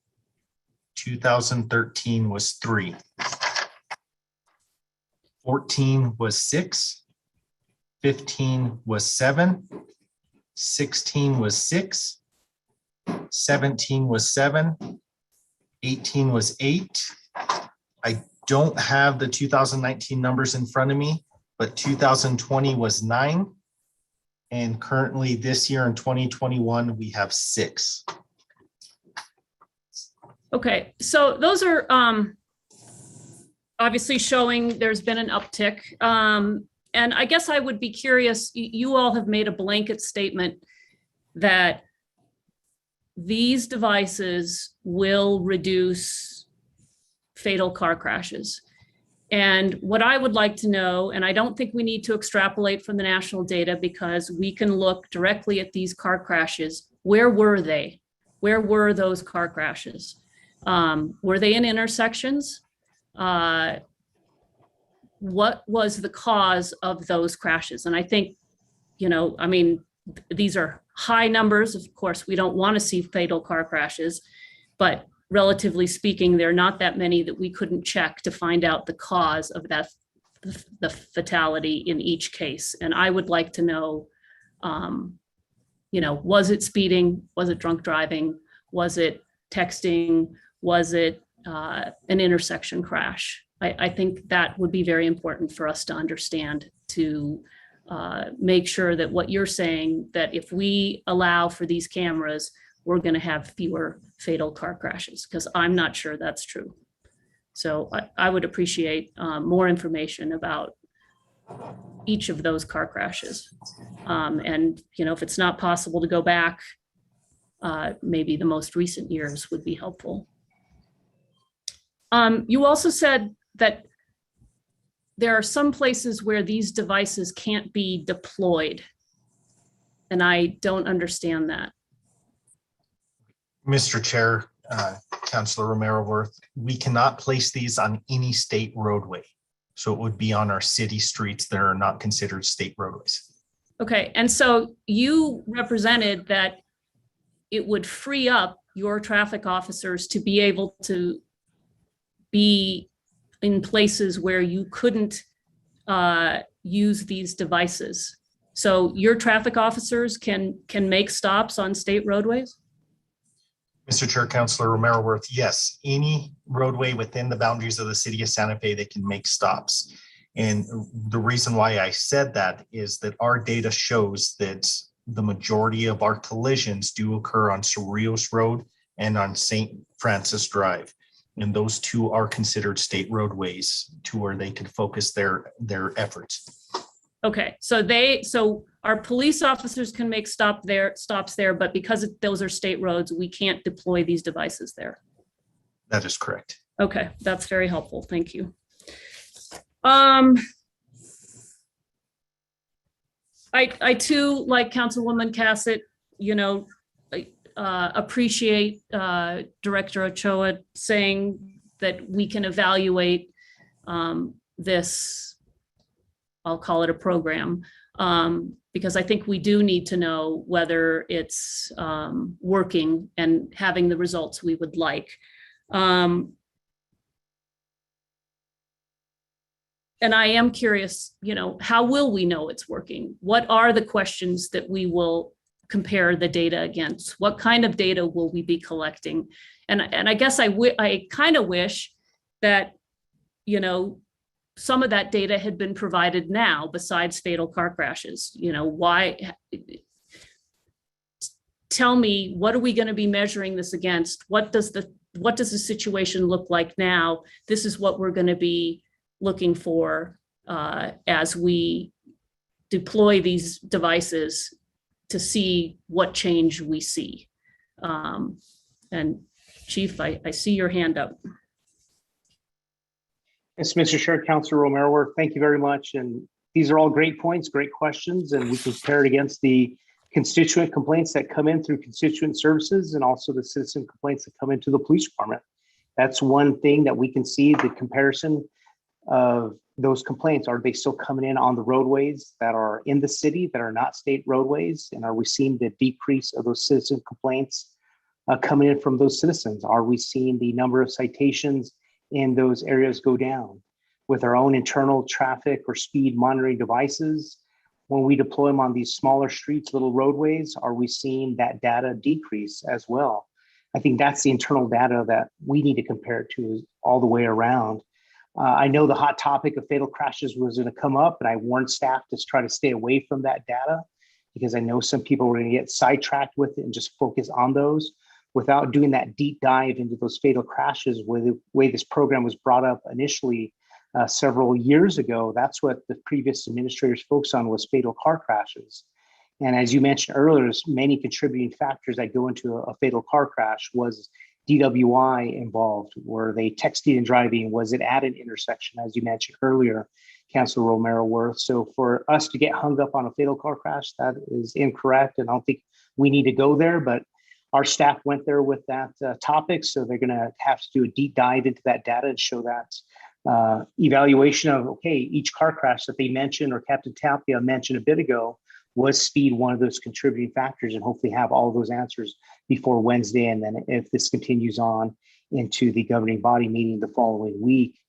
And Mr. Ellen Sliper is on the call with us today from the company, and he can answer some of the questions as well regarding the devices, the comparisons, comparing this speed device compared to a sign on the side of the road that says your speed is this or your speed is that. The way other traffic calming devices work on a roadway, whether it's a speed table or a speed hump. I think that's what we truly need to focus on. And as we mentioned earlier, and we're trying to get Director Wheeler to pitch in some money if there's unpaid tickets or citations for the community service angle. I think as the program moves forward, we're just going to have to build this into the police department's budget or the community health and safety department, say, okay, we're going to have this what if fund if someone defaults for us to go there and offset those fees all the way around. So you mentioned those, and they have a name, I think, radar speed signs. Is that the correct name for them? Mr. Chair, Councilor Romero, yeah, I know them as speed display signs. I don't know what the exact. Okay, and just so we know that we're talking about the same thing there, when you, because I know you have one in my district on Camino Cabra periodically, where you're going by and the thing flashes at you, you're going 45, you're 5 miles over the speed limit or some indicator you're speeding or something, if the speed limit's 40, that we're talking about the same thing, right? Yes, Counselor, I would consider that a speed display sign, and they're not managed by the police department. Those are managed by the streets or Director Wheeler's department. That's interesting because they say Santa Fe Police on them.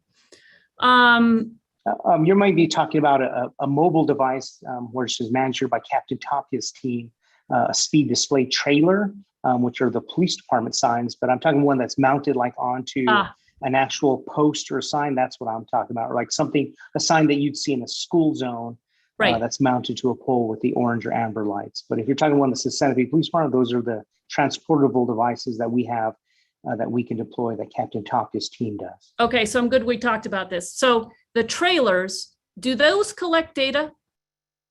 Or do they just tell you?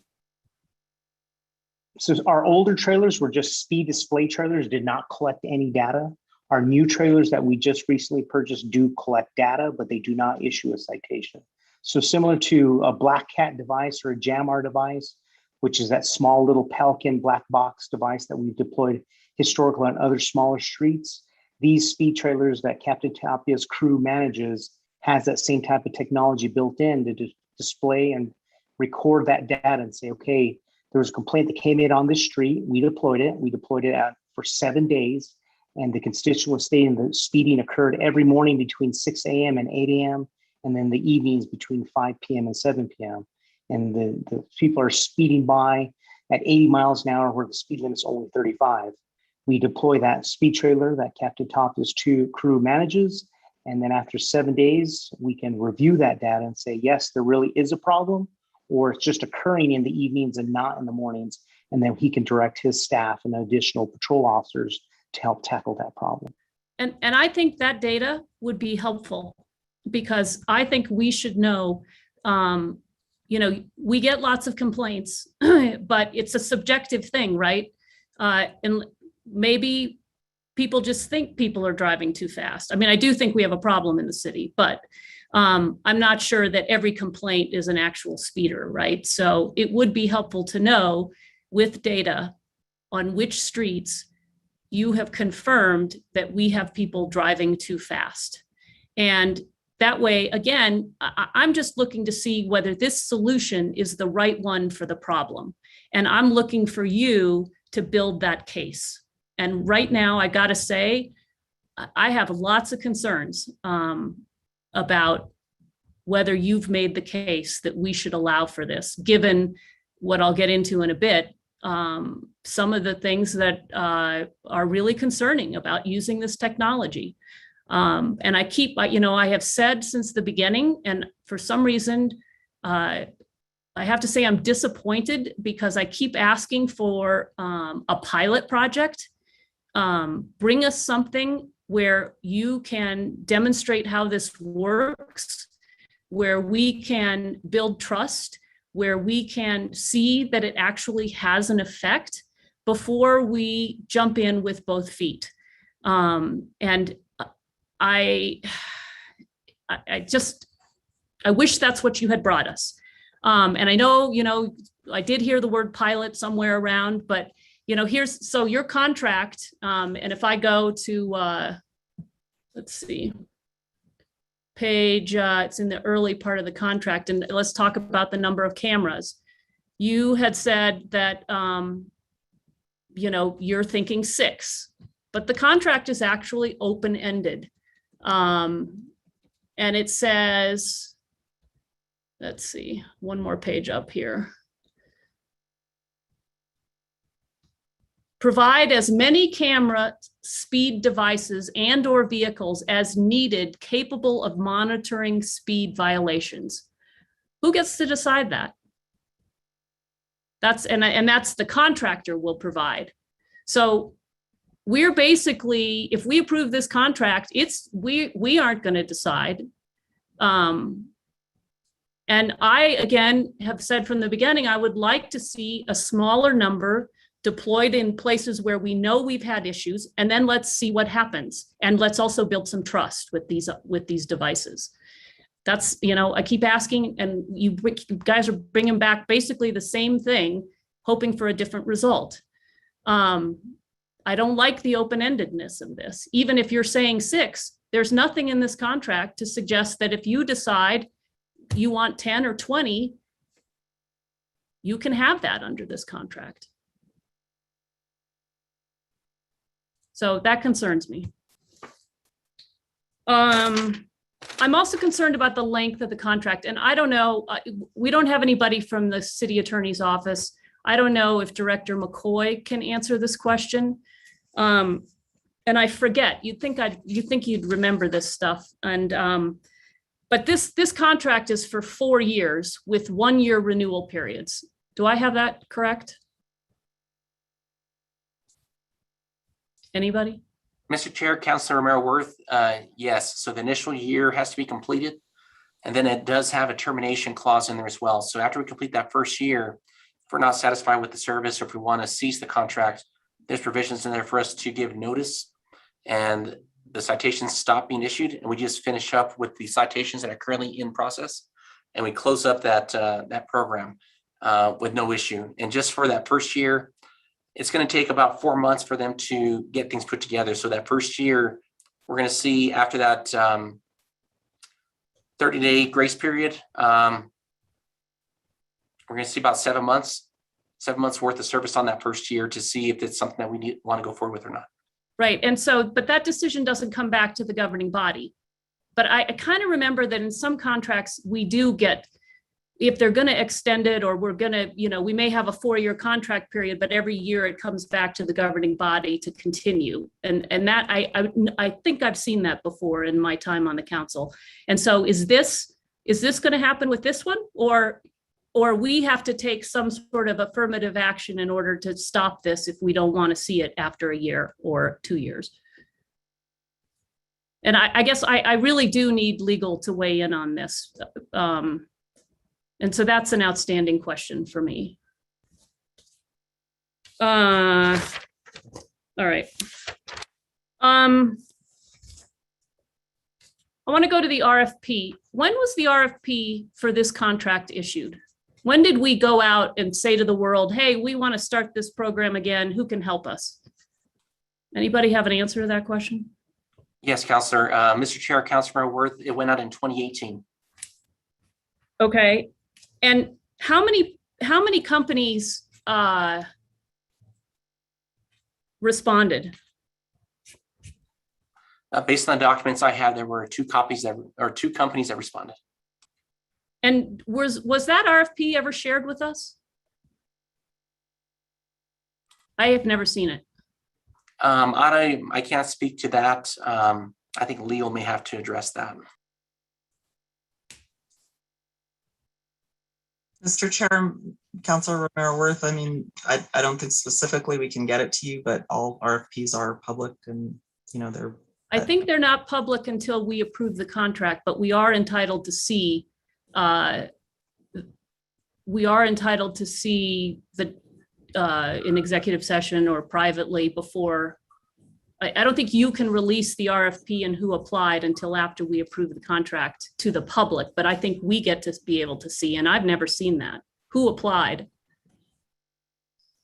At least Mr. again. Chair, Mr. Yeah. Chair, Councilor Romero Worth, that is accurate. We can confirm that with legal, but we do have the opportunity to make that available to the governing body members at your request. Okay, I think that would be an important thing to see, and I'm curious. So we went out for RFP in 2018. We are now in 2021.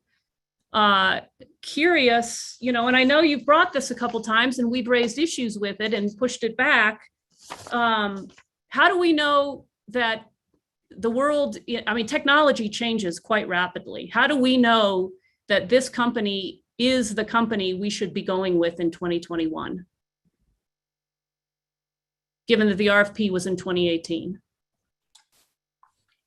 Councilor Romero Worth, this is the RFP that I'm working with.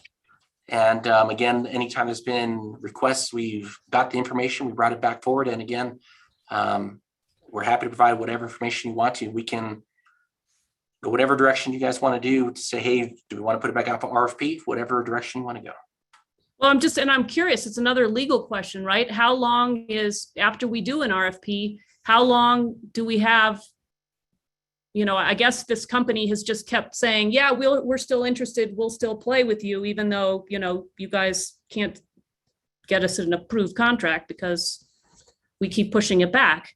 But like, how long is it? I mean, is there a point where it's no longer any good? Like, is there a expiration clause on when an RFP is no longer? I don't know. It's a legal question.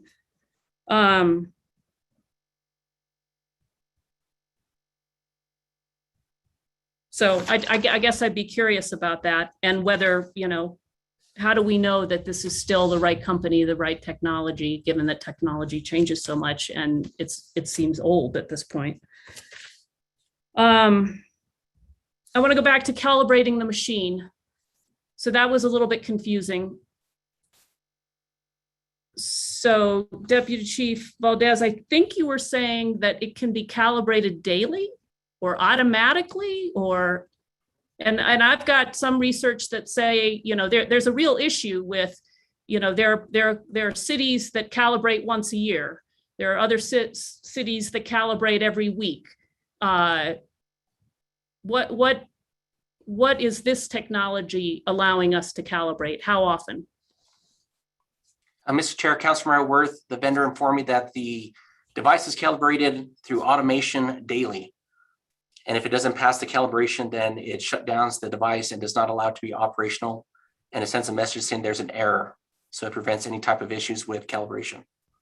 And is that something that, can be reviewed by, I think Councilwoman Cassett was sort of asking, by a third party? Can our officers, can our city manager, is that public data that could be looked at to say, hey, we said we want this machine to be 10, if you're 10 miles over the speed limit, you're gonna get a ticket. And if the machine, and here's the data showing that the machine is calibrated appropriately to that data point.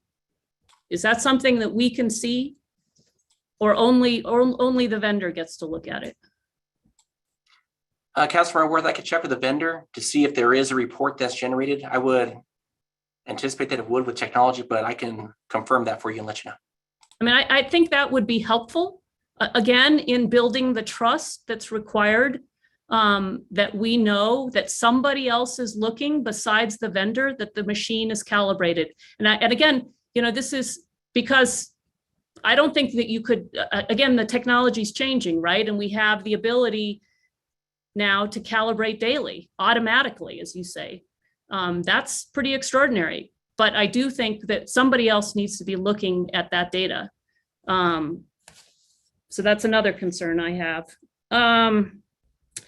On page 47 of 60 in the packet, you all have some projections about how much money the city will make based on past projections.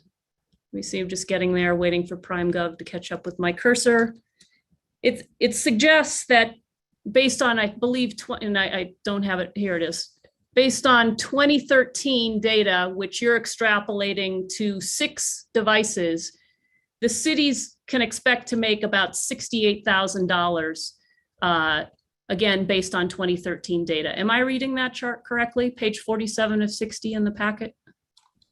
Yes, Councilor, you're correct. Okay. And this is something I think would be helpful.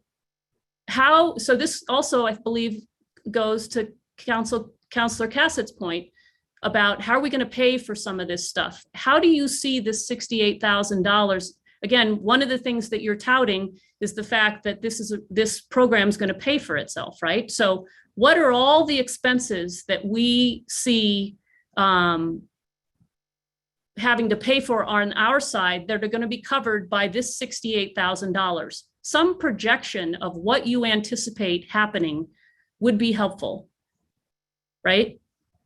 So then we know, are we going to have to look elsewhere for money depending on, we have more people in community service than we thought, right?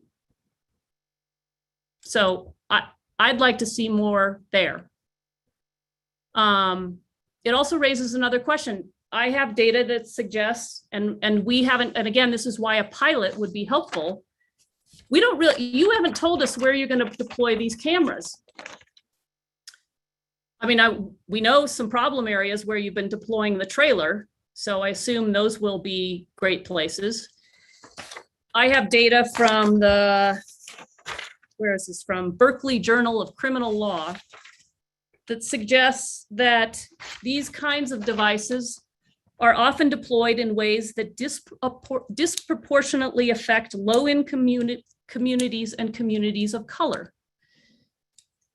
Now, depending on what your plan is, I don't know whether we're going to deploy these fairly. I don't know whether our speeding problems are spread equally across the city. I haven't seen the data on it. But if they are deployed disproportionately in low-income parts of the city or in where we have high proportions of people of color, we can anticipate that we're going to have a lot of those types of people applying for community service, right? And so again, this is why a pilot would be helpful. It would be good to know where we're going to put these cameras, what kind of results we think we're going to have, what kinds of tickets we think we're going to get issued, and what that's going to mean to the city. And this goes back to this also goes back to what's it going to cost the city to participate in this program. As long as I'm on that piece, this same article suggests, and this is a little scary actually.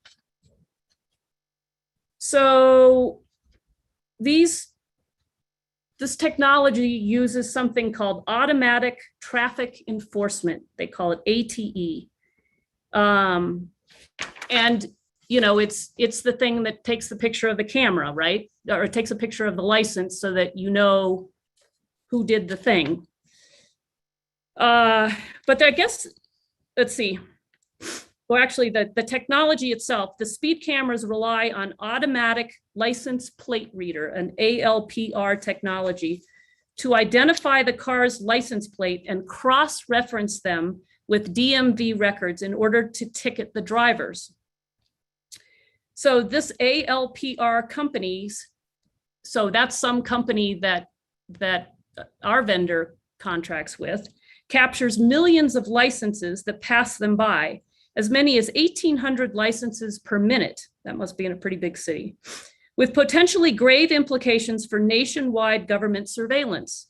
In 2020, the California State Auditor's Office conducted an audit of local law enforcement agencies' use of ALPR and found that none of the agencies had an ALPR usage and privacy policy that complied with the state's legally mandated security requirements. Additionally, there are numerous instances of law enforcement agencies abusing the ALPR technology to surveil low-income communities and communities of color and other marginalized groups. We've begun to see the consequences of this surveillance with respect to undocumented immigrants. In 2019, the ACLU of Northern California revealed that ICE had established a $6.1 billion contract with Vigilante Solutions, an ALPR company, to access their database of over 50 million data points from over 80 local law enforcement agencies in over a dozen states. Agencies like ICE can not only search the database, but also upload hot lists or lists of flagged license plates, including individuals with low-level misdemeanors or traffic offenses. If an ALPR identifies their license, it will automatically notify police, allowing them to pinpoint the location and travel patterns of non-consenting citizens, as well as undocumented immigrants. In many instances, this share of drivers' data violates both local sanctuary laws and data sharing restrictions. I don't know that in New Mexico we have data sharing restrictions, but we certainly have local sanctuary laws. And again, this is kind of the slippery slope, the scary part of technology. Like we think it's wonderful stuff and it's going to solve all our problems, but there's some unintended consequences that are a little bit worrisome. And I think we have to take seriously in what we're embracing and whether this is the appropriate way to solve the problem we have. We certainly have a problem with speeding in this city. I'm not convinced yet. I'm open, and I still want to hear more, to being convinced that this is the right technology for the problem we face. So I just want to throw that out there. I don't like, we have a Fifth Amendment presumption of innocence. This says if they take this picture, you're guilty. And you have to prove that you're innocent. And I'd be curious if there's anybody here who can tell me what is the process administratively and what does it cost if I want to dispute a ticket? And I don't know if you all are familiar with that. Again, that may be a legal question.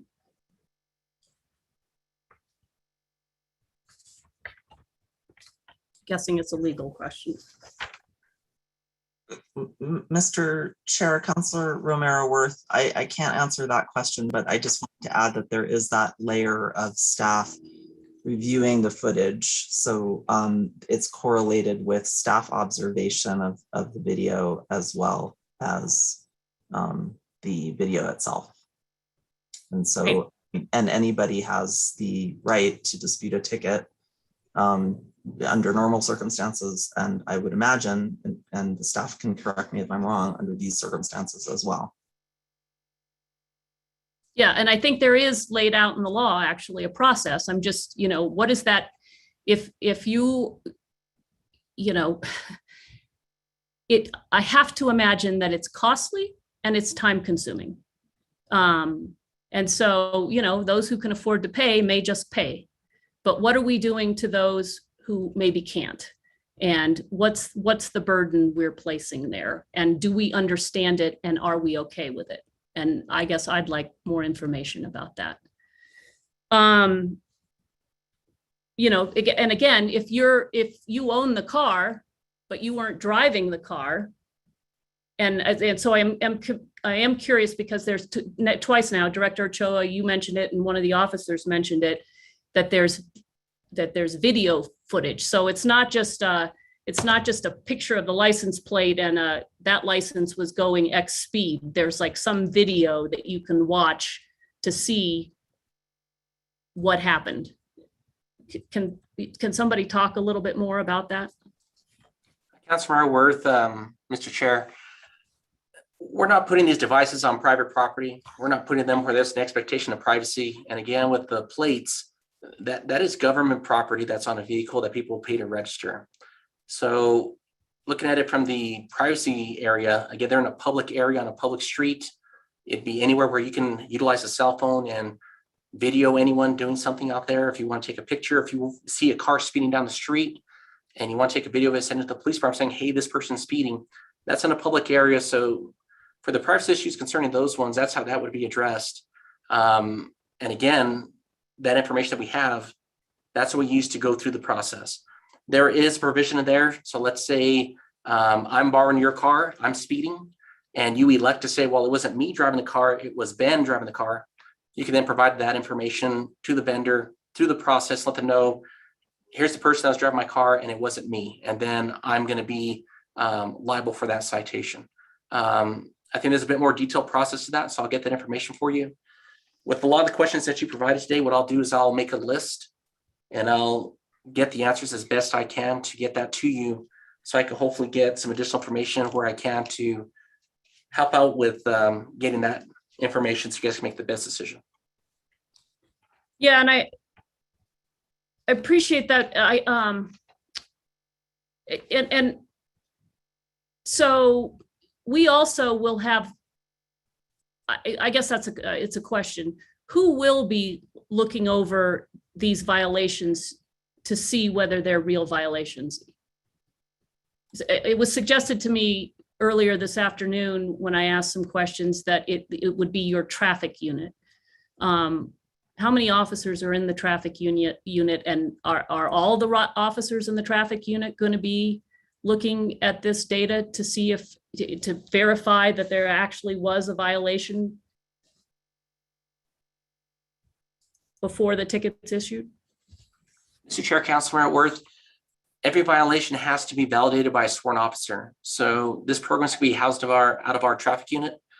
So they'll utilize the capacity they have in that area. If we do see that they need assistance, if we have staff that are available to assist with that as well, that's something that we can do to make sure that we have sufficient coverage with that. But the time that's taken to validate a violation versus going out there to issue a violation, it's going to be quite a bit shorter. But it has to be validated by a sworn member to make sure that a violation did occur before the violation is sent out to the respondent.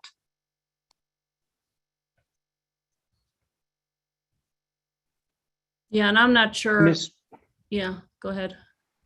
Mr. Councilor Romero-Worth, yes, all the information you're bringing to us very important. And over the last year, I've shared an interactive map that we compiled here to show the potential locations where we can deploy these devices. Hopefully by the end of the evening, we can reshare that link. It's an interactive Google map where you can show and see where a speed van or vehicle could be deployed. One of these smaller devices, a transportable device, can be deployed. We recently shared it with Councilor on this meeting just a couple months ago, but we can share that map once again with everyone, with all you all, so you always can see that map. Regarding the concerns of the pilot project, same concerns you brought to me back in 2019.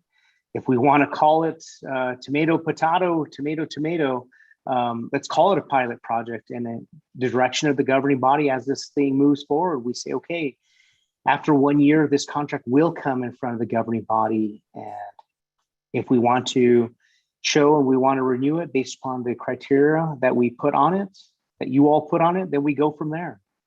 Regarding the amount of devices, it's the same concerns you brought to me back in 2019. If we want to say that we only want to see one speed vehicle and we only want to see one transportable, well, then let's go with that right now. But as we've seen with anything else, or with your own power tools at home or a rake and a shovel, most people don't just have one shovel. If one breaks, what do you need to have? A backup.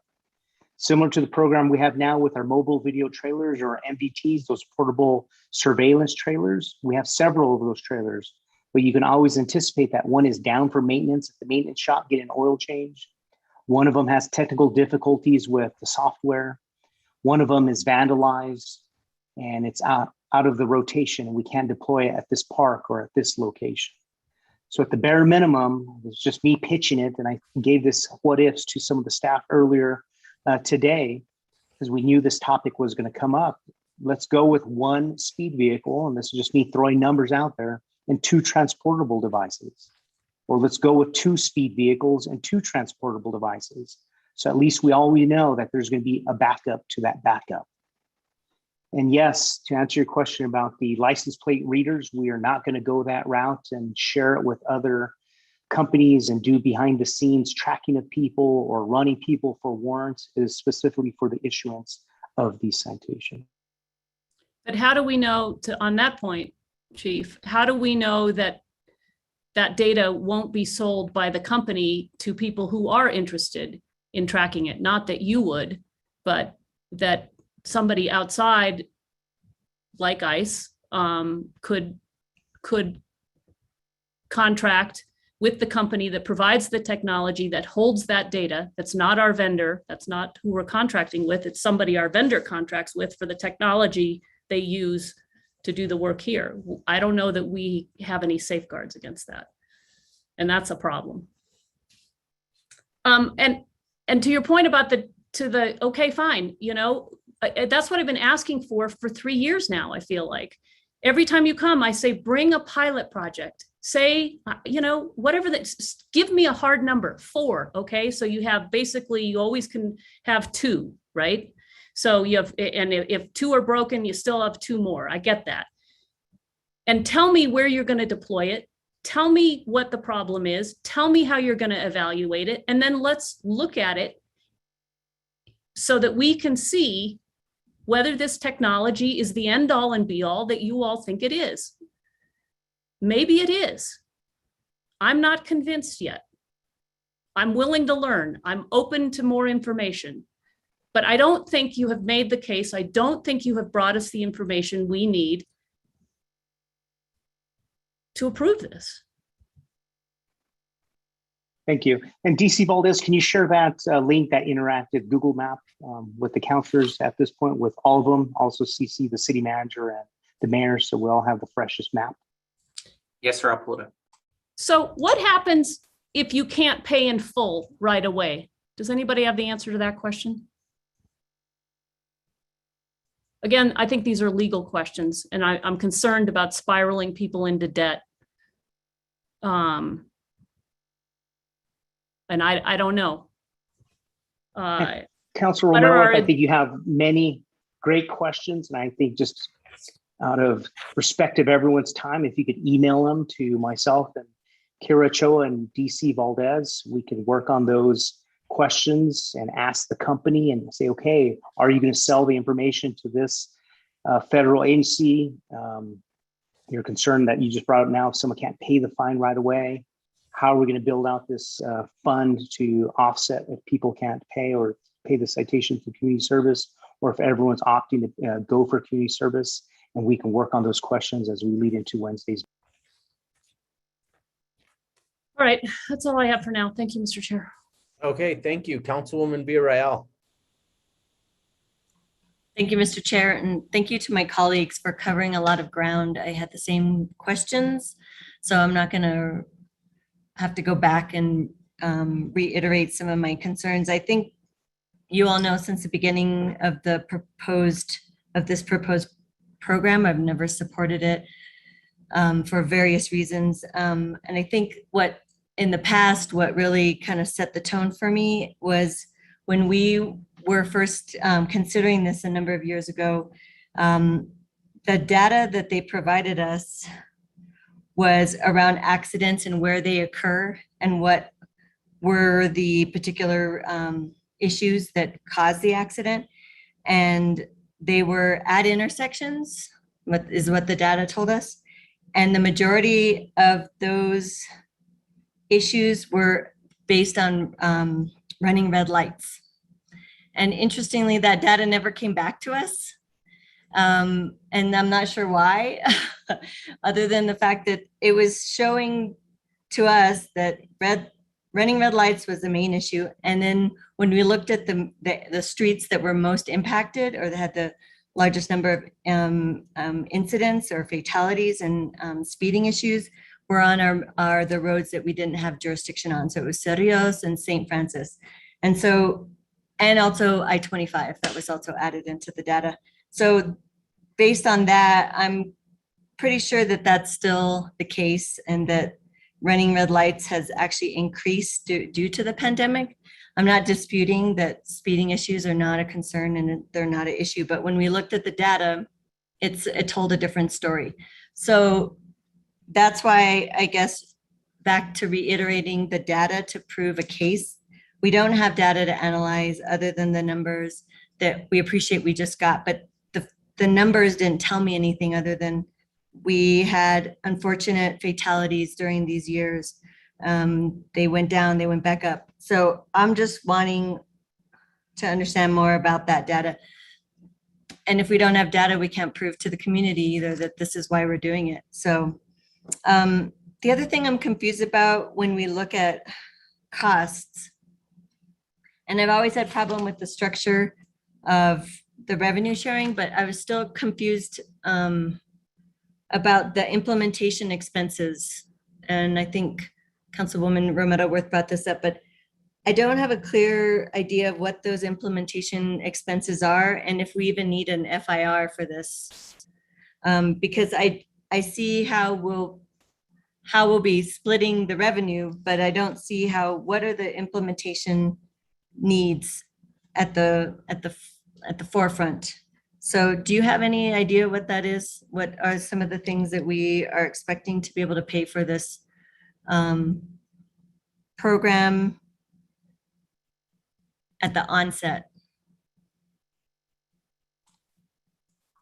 Mr. Chair, Councilor Villarreal, so included in the billing until we start issuing out violations, everything's going to be put together for the business rules and the whole program. So nothing's going to be due until those violations are issued and it comes full circle.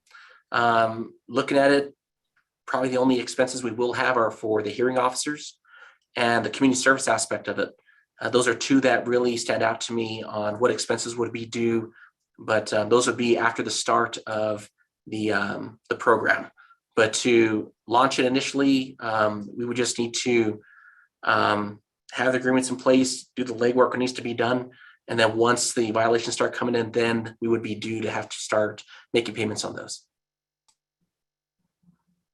So no, there'll be administrative costs though, right? In order to work with the vendor, there'll be some stuff that we're not potentially anticipating, right? No, the only expenses that will occur is once violations are being issued and when hearings begin, or once the violations are being paid and they go full circle, whatever's collected on those fees, that's when the portion goes to the state, the portion goes to the vendor, and then whatever our portion is, that goes there, and it's the revenue that's used to operate the program.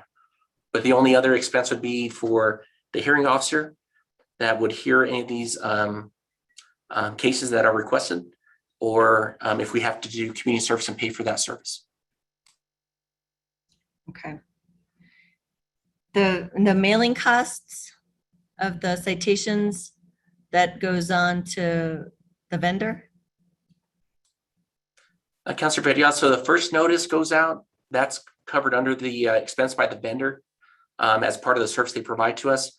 If we request a subsequent notice go out, then we would be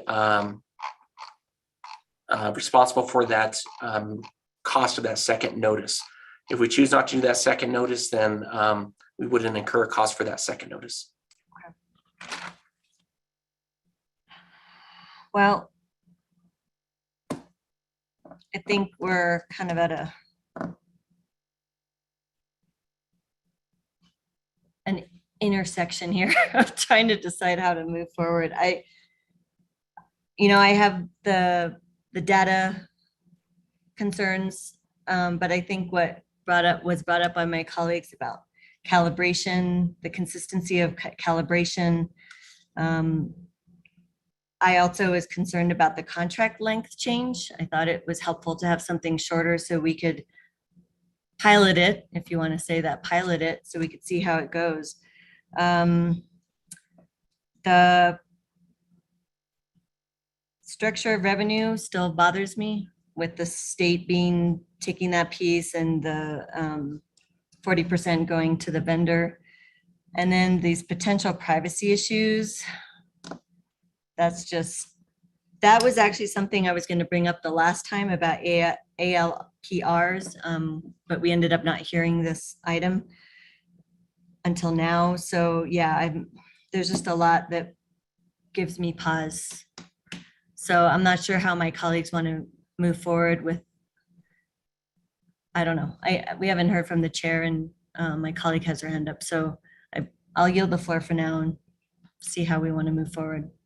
Okay, thank you, Councilwoman Villarreal. I was going to ask the same question, but maybe for clarification, Councilwoman Romero Worth, if this contract gets denied at finance and then gets denied at quality of life, then it's done, right? It doesn't even go to city council, or am I wrong? Would it still go to city council?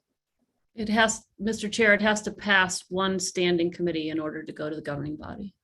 Okay, and so I guess if we are serious about maybe a pilot project, then this should probably be postponed, and we should take our time on developing a pilot project through this committee and quality of life. Or if it's not, then I think we just vote to deny it. Quality of life votes to deny it, and then it's done. But like I said, I'm willing to entertain a motion to postpone it for the purpose of working on a pilot project. But otherwise, let's just stop the bleeding, I guess, for lack of a better term, and deny it and let quality of life, because I can't see it passing quality of life in 2 days, and that's what it's noticed for. the agenda either. And then it's done. And there's been a lot of work put into it by the staff, definitely to this point. So those would be my thoughts. Thank you, Councilwoman Villarreal, for asking my opinion. Councilwoman Cassette. Yeah, thank you, Mr. Chair. I had very similar comment that it's scheduled for quality of life in 2 days with 3 of us sitting on quality of life. And it seems like we've asked a lot of questions in terms of, as Councilor Romero Worth said, really making the case and really spelling out a pilot project for this. And I think I do echo Councilor Romero Worth's wishes that had been what had been presented now. Really, that we did have a true pilot, really looking at the measurement, looking at the evaluation. I am in a similar position that I am willing to be persuaded at this juncture, that I'm willing to still be looking at what some of these, that I'm not at the point of let's ignore this, but I do really want to see it come back to finance, looking at some of the issues that we have brought up in terms of a planned evaluation. I'm looking at that map right now, and if I just look at speed related crash areas, that's 9 cameras. So this is a very big difference from 2 to 4 to 6 to 9.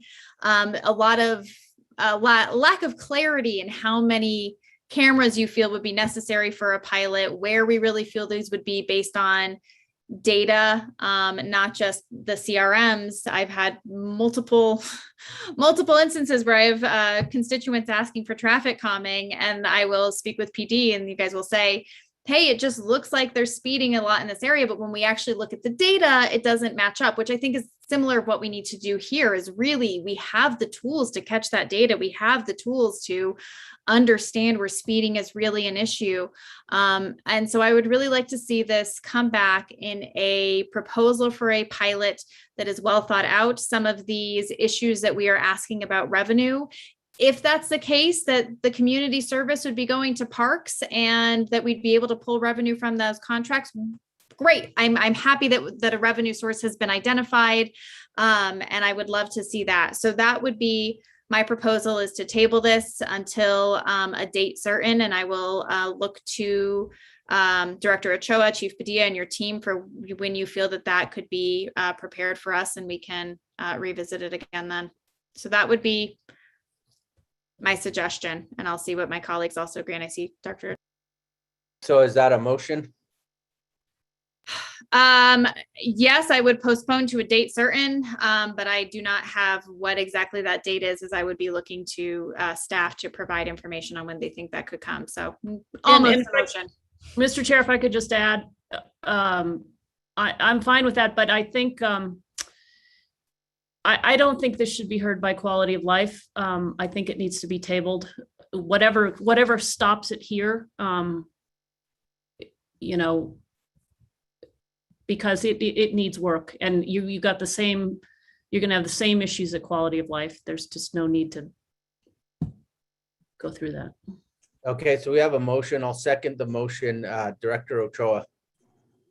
Mr. Chair, councilors, we appreciate that you have many questions that we've not been able to answer here today. I would put forward that part of what this is, the proposal is a plea for increased capacity within our police department. So what I would wonder if this would be acceptable to the this body and the chair would be if I were to come forward with a scope of evaluation and a proposal for that contract, if we could have an evaluation that accompanied this flexible contract for STOP, that we could represent both things to you. Staff has put in countless hours on this over the years. And I feel that going back to the drawing board on this without capacity to help produce the kinds of detailed data you're looking for, the assurances on privacy issues. There are lots of national studies on these programs and evaluations that we can share in a packet. But I don't mean to complain or say that nobody has time, but part of why we need this is because nobody has time. And so if we could maybe table this, not bring it to quality of life on Wednesday, as you're all suggesting, that makes perfect sense. Would it be acceptable if I were to put together an evaluation proposal that would accompany the project that we call, that we're calling a pilot because it is a pilot. We don't know if it's going to work in our community. We know it's worked in other communities, but that doesn't mean we should just assume it's going to work here. Would that be acceptable? I'm very reluctant to add additional burden to staff after all they've already put into this now. And I hear that over the years, you've been asking for a pilot project you haven't got. So maybe if we have, an evaluator set it up and we're approving that proposal in conjunction with this proposal, that might be a way to bring it forward. Otherwise, I do feel that this body has basically spoken against the project and we should just call it. Councilwoman Romero Worth. Thank you, Mr. Chair. I appreciate what you're saying, and I think an evaluation is certainly part of the problem, right? But I think there's some other things that have been brought here tonight that we need answers to, and that we also need, we need a true pilot. I don't want an open-ended contract that says you can have as many cameras as you want. I want to hear whatever it is, 3 cameras, 2 cameras, 4 cameras, because you might have one that breaks, you want to have an extra. And I want to know the data tells us that these 3 streets or 4 streets, 1 in each council district, I don't know. I don't have the data. I can't create this thing. You guys need to do that. Are the most problematic streets. We are going to deploy these cameras, maybe it's 2 cameras, or let's do 3, since I'm creating the program. We have 3 cameras. You're going to deploy them on 4 streets, 1 in each council district for the next year. And you'll have the extra one in case something breaks, but mostly you'll be able to move them around. And let's see what those cameras do to the speeding on those 4 streets that are the most problematic based on the data. And we'll do it for a year with the ability, if it according to certain criteria, if it's working and we've built trust, with the option to extend another year, or something like that. But I think we need answers to these other things. The administrative costs are concerning. The shift of the burden from, usually you're innocent until proven guilty. In this case, you're guilty until you can prove your innocence. I don't know, but again, I'm willing to keep talking. Well, I think let's postpone it till the 20th, see what you can pull together between now and then, Ms. Ochoa, bring it back. And if we're still not satisfied, then maybe we vote it down at that point, or maybe we get closer and there's a little more tweaking we can do there, and then move it on to quality of life. But that would certainly be my preference. I think you got really good direction just now. And then if you just go back to the rest of the discussion we had, then we have a motion, we have a second. Councilwoman Cassette. No, I was just going to say that I don't feel that it's a complete start over, that there is a starting point here and there's been a lot of questions. We'll happily email a number of questions so that at the 20th that there is a broader conversation that can have. So that was all I was going to add. Thank you, Mr. Chair. Okay, we have a motion and a second. Any further discussion? Can I have a roll call, please? Yes, Councillor Cassett, Yes. Councillor Villarreal, Yes. Councillor Lindell. She's out. Okay. Councillor Romero Worth Yes. and Councillor Beta. Yes. Okay, thank you. So that item's been postponed. We're going to move on to item E, which is a request for approval of the agreement between the City of Santa Fe and Axon Enterprise, Inc. in the total amount of $5,481,937.15 for 5 years for providing body-worn cameras, in-car cameras, interview room cameras, less lethal taser devices, empathy training devices, and all associated equipment and software to manage the provided devices. In addition to the equipment, digital media evidence management cloud services will be provided. The equipment and services are to increase quality and reliability of digital evidence, efficiency, accountability, and officer and public safety. This was pulled by Councilwoman Lindell. She had to leave, but her concern was regarding the officers and their support of this program. Chief Padilla, is this something that not only the management in the department supports, but is it something the officers also are in support of?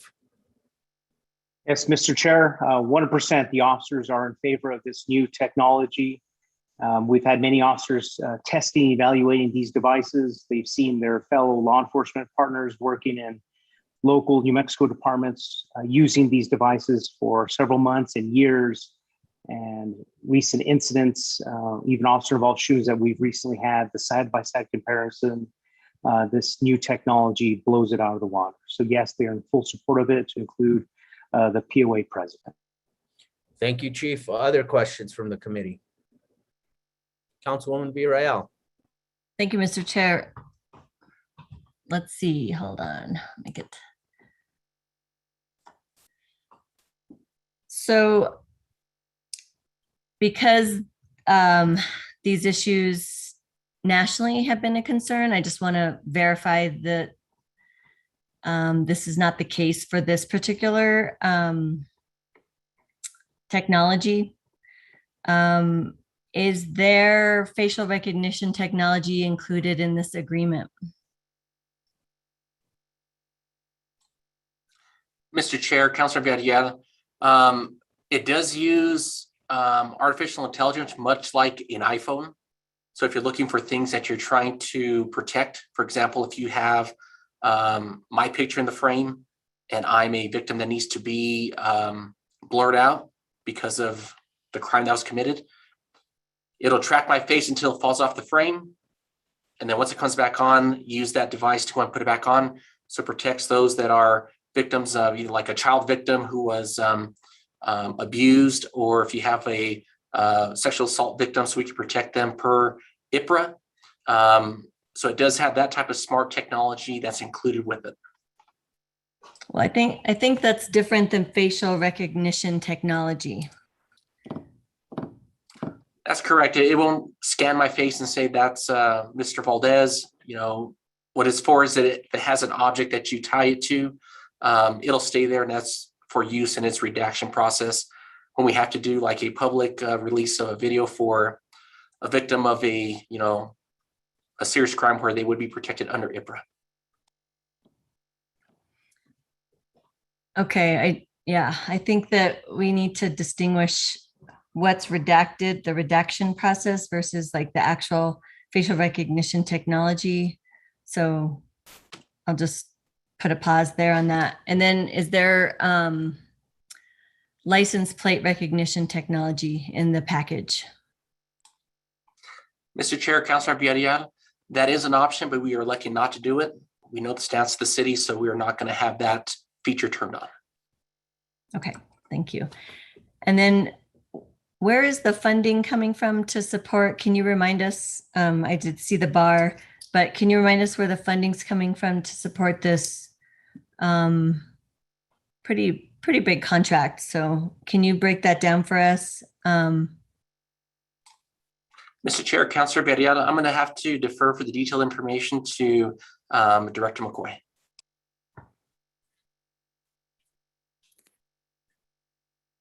Thank you, Ben. Mr. Chair, Councilor Villarreal, the majority of the funding is coming from gross receipts taxes that were earned by the city in excess of what was budgeted. That's about $900,000. The balance of that is coming from positions that the police department has elected to keep to earn revenue off of vacancy savings. So that is the balance of that, about $300,000. Okay, thank you. So remind me, Director McCoy, We did budget for upgrading body cameras. All of us agreed to that. So can you remind me what that amount was? Mr. Chair, Counselor, I don't have that information off the top of my head. Ben, do you have that information at hand? Ms. McCoy, I do not. I don't believe that we were budgeted for this project during the budget hearings. This was brought up as a request, but I don't think we were fully funded, but I'm unsure if there was an allocation made to work to upgrade the cameras. For some reason, I do remember we talked about upgrading cameras. We talked about needs in the evidence room. And so we actually budgeted, and I can't remember the amount. So I'd like to know what that amount is and then compare it to what we're requesting here. Because a lot of what's being requested here, it does make sense. I mean, I understand the importance of upgrading our cameras and putting the right technology so that it will be more efficient for you all to utilize. I just want to see the budget number from these pieces. I mean, because there's a few things. It's not just upgrading the body cameras and then the evidence room, but there were some other things. So if you can, I don't know if Director McCoy can send that to me. I'd like to see what we actually approved and then what this request is and compare it. And then the other question I had was about, so how many patrol officer positions do we have currently? Mr. Chair, Councilor Villarreal, our total sworn positions allocated is 169. And then for patrol, we have approximately 70 to 80, which includes officers, sergeants, and lieutenants. So is that 169 plus the 70, 80? No, the 75 to 80 is inclusive of that 169. Okay. So the request for this is to purchase 193. So I'm just curious why we need, I mean, that's a big difference, 193 from 169. I know that we'd want extras, obviously, but can you explain that or justify that request? Mr. Chair, Councilor Villarreal, that's a great question. The reason being is not only do our patrol officers, detectives, sergeants, captains, lieutenants, even the chiefs wear a body cam, but also our public safety aides and our animal services officers that are in the field. They also wear a body worn camera. For those two civilian positions, it's not required by was passed in House Bill 8, but the City of Santa Fe Police Department, we have always included them in the in-car camera and body worn camera program. So that is the total where the 193 comes from? Yes, ma'am. Okay. That's helpful. I think, let's see. Can you tell us a little bit more? Actually, you know what? I may save this question for, it's more related to quality of life. So I may wait till Wednesday because we'll be hearing this at Quality of Life, correct? Yes, ma'am. Okay. Thank you. I yield the floor. Okay, any other questions? And what is the pleasure of the committee? Mr. Chair, I'll move to approve. Okay, we have a motion to approve. Is there a second? Second. And a second. Okay, can I have a roll call, please? Yes, Counselor Cassett, Yes. Counselor Villarreal, I'm going to abstain until I get the additional information. Thank you.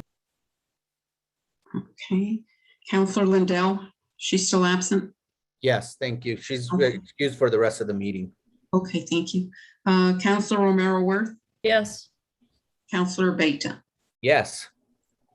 Okay, this item passes. Thank you. That brings us to item F, which was a request for approval to use cooperative agreement number 042016-WEX, Sourcewell, formerly National Joint Powers Alliance, with WEX Bank for the purchase of fuel for the police department fleet in the total estimated amount of $2,100,000. Again, Councilwoman Lindell had pulled this, and her question, Ms. McCoy, was just related to the use of hybrid vehicles, and if that is something that you can keep an eye on for us, and as we move forward with purchasing hybrid vehicles, what impact that would have on the budget and contract specifically like this.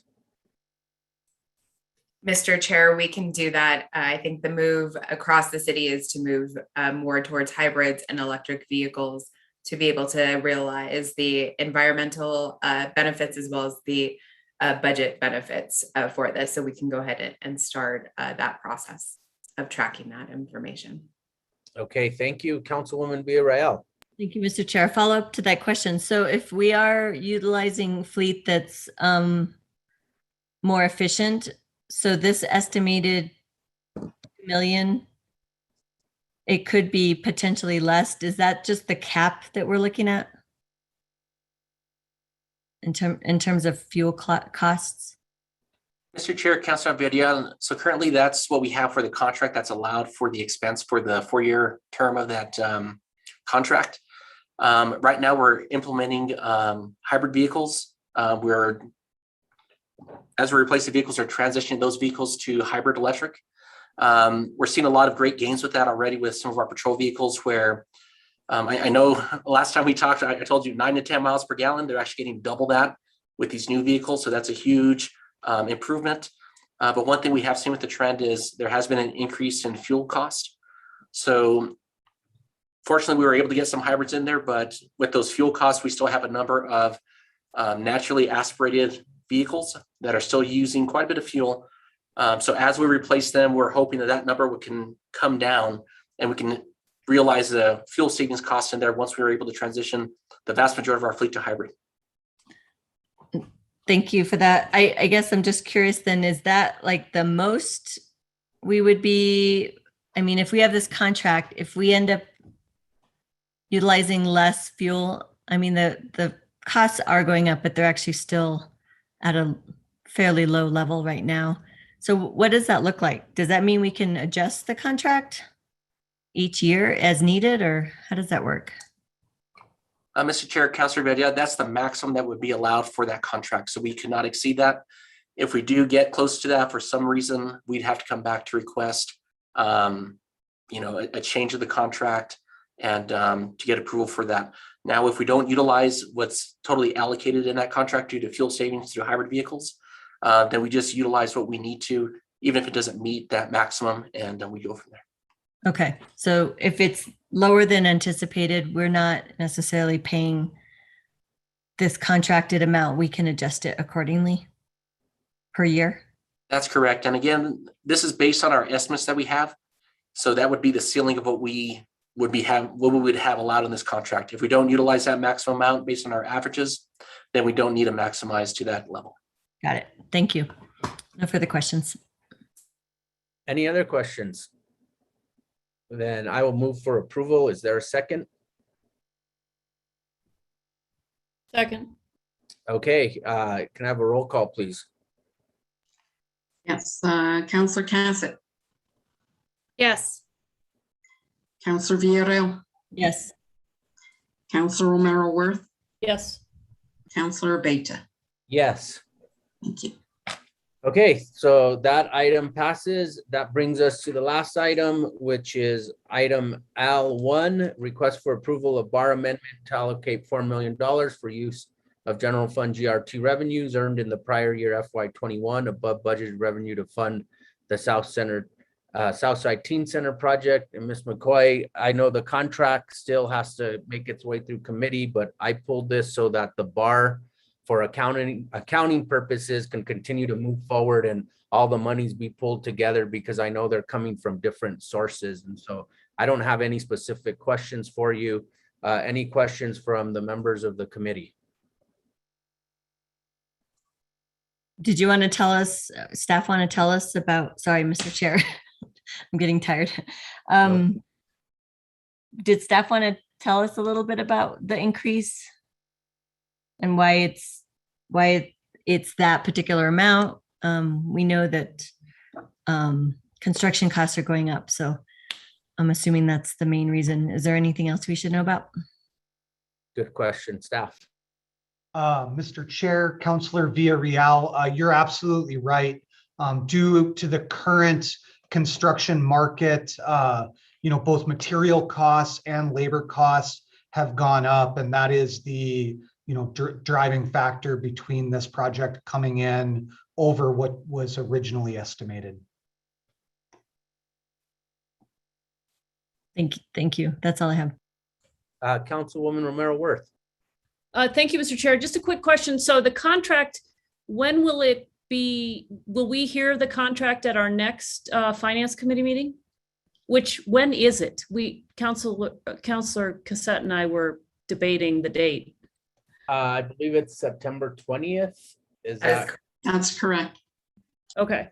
And I'm not sure that if it would actually come back to finance, because it goes to Public Works, and then it would technically be able to go to governing body, and instead of causing more delays and potentially more cost, Right. I would prefer that it does do that. So if it does make it through Public Works and Utilities, my direction would be try to get it on governing body, and then we can talk about it outside of, we won't put it on consent because this body didn't act on it. Great. And any sense of timing of when it's going to hit governing body? Mr. Chair, Councilor Romero Worth, my hope is that we can honor the dates that we've already set out, which would be the 7th for Public Works and the 8th for governing body. I do have some insurance issues that arose on Friday that I'm trying to work through. I'm meeting with our insurance company tomorrow afternoon to try and iron that out. And with a little bit of luck and hard work, we're hopeful we'll be able to maintain those next 2 dates. The absolute worst case scenario would be to return to you on the 20th, and then Public Works and Public Utilities on the 27th, and governing body on the 29th. But as the chair has indicated, we're working hard to try and maintain our current schedule. Okay, thank you. And thank you, Mr. Chair. Just curious what the path was going to be. Okay, is there a motion regarding L1? Move to approve the bar. Second. Okay, there's a motion and a second. Any further discussion? Just a quick question. Did you say it was coming back to finance? No, not if we don't have to, because it's going to go to Public Works, and then it'll be a discussion at governing body. Okay, thanks.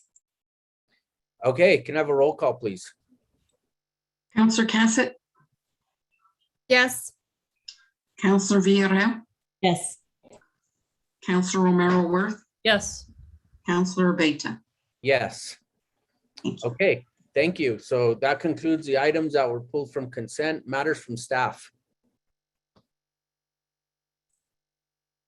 Thank you, Mr. Chair. We can start the discussion on ARPA funds. I know you mentioned earlier you wanted to discuss it from matters from the chair, matters from the committee. So we can go ahead and Yeah, start just real briefly, I know it's late, but we do need to talk about the role the finance committee is going to have in the distribution of these funds and the timing, and whether or not we need to meet as a smaller group, a few of us, or how we move forward. So go ahead. Thank you, Ms. McCoy. Okay. I'm going to share a brief presentation that we put together on the ARPA funds. So ARPA was the federal legislation that passed earlier this year, which created both the coronavirus state fiscal recovery fund as well as the local fiscal recovery fund. Combined, this provided about $350 billion in federal assistance to state, local, tribal entities. And the amount that Santa Fe is set to receive is just a little over 15 million. Again, these is one-time financial resources that are coming through the federal ARPA. At this point, as defined in the federal act, we do know that the funding is intended to be used for the following objectives: to support urgent COVID-19 response efforts to continue decreasing the spread of the virus and bring the pandemic under control, to replace lost public sector revenue to strengthen support for vital public services and help retain jobs, support immediate economic stabilization for households and businesses, and to address systemic public health and economic challenges that have been impacted because of the pandemic. What are the next steps that we are proposing to be able to allocate the 15 million? A series of community engagement in order to solicit input from the public on the city's use of these funds. So the city will establish this public input process. Develop a budget plan. Again, similar to the annual budget, the city is proposing to present a recommended budget plan for the 15 million in ARPA funds to this committee for consideration. And similar to our annual budget process, the Finance Committee would then present a recommendation via a vote to the full governing body. So that's what we have to look forward to in the coming months to be able to allocate the 15 million in federal ARPA money.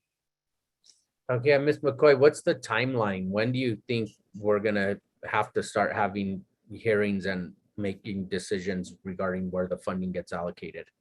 Mr. Chair, councilors, that's a great question. That's really why we wanted to bring this up in matters from staff this evening to solicit the input from this committee about that. What the process is, what the timeline is. We are prepared to start this process beginning with community engagement. And we're also interested in understanding from this committee's perspective what community engagement process should look like. So are we expecting ARPA funds to come to the city by the end of the year, by the beginning of the year, in 30 days, or what? When do we think they're gonna give us the funds? Mr. Chair, we do expect the funds to come in the next few months. We don't want to wait until that point to start the community engagement public planning process for that.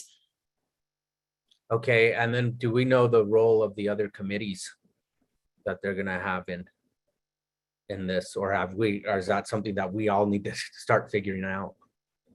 Mr. Chair, councilors, this is the process to recommend the budget in front of the Finance Committee, but we're always open to any input that you would have on what the process should be, if any, in front of the other committees as well. Okay, Councilwoman Cassette. Thank you, Mr. Chair. So to confirm, Mary, it sounds like in the next few months, so probably we'd want to be ready to disperse funds by about January. Is that what I'm? Mr. Chair, Councilor Casawit, unfortunately, we do not have a firm timeline on that, but we do want to ensure that the planning process, which we understand takes time, to get that underway.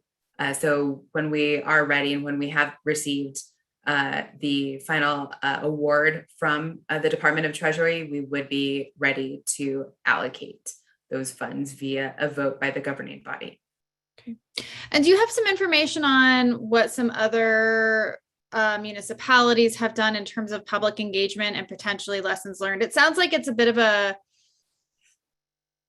fine balance of allowing enough time for public engagement, as well as, especially since some of this will most likely be emergency funds, to being ready to pump to get dollars out where we need to get them out. So do you have any feedback or things that you've looked into in terms of what other communities have done for public engagement, or thoughts on this?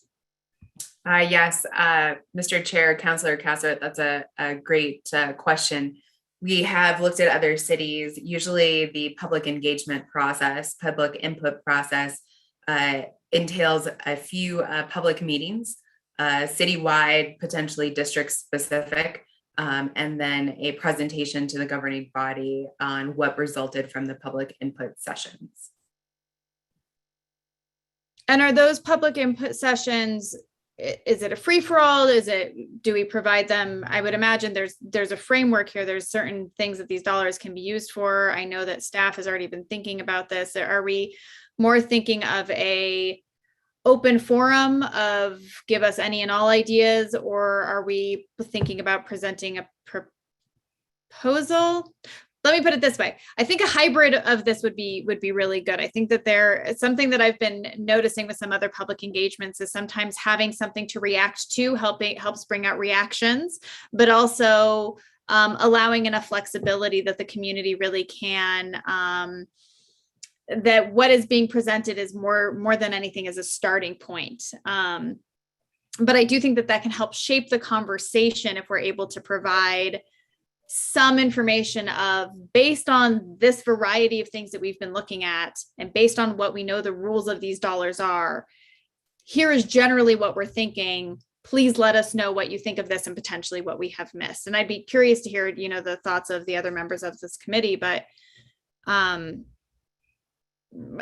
finding some type of combination of that would, I think, be beneficial. Do you have experience or thoughts on that, or lessons learned from other places?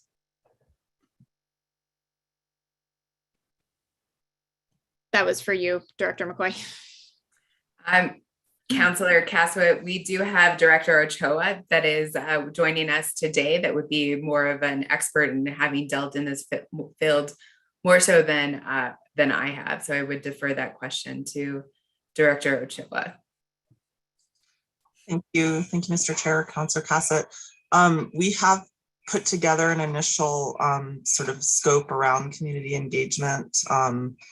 And, as Director McCoy said, it can be a lot or a little, but I think you're right. Having something to sort of bounce off of and know what we're looking at the same time, we want to be efficient in getting the funds out that we can get out given the need in the community.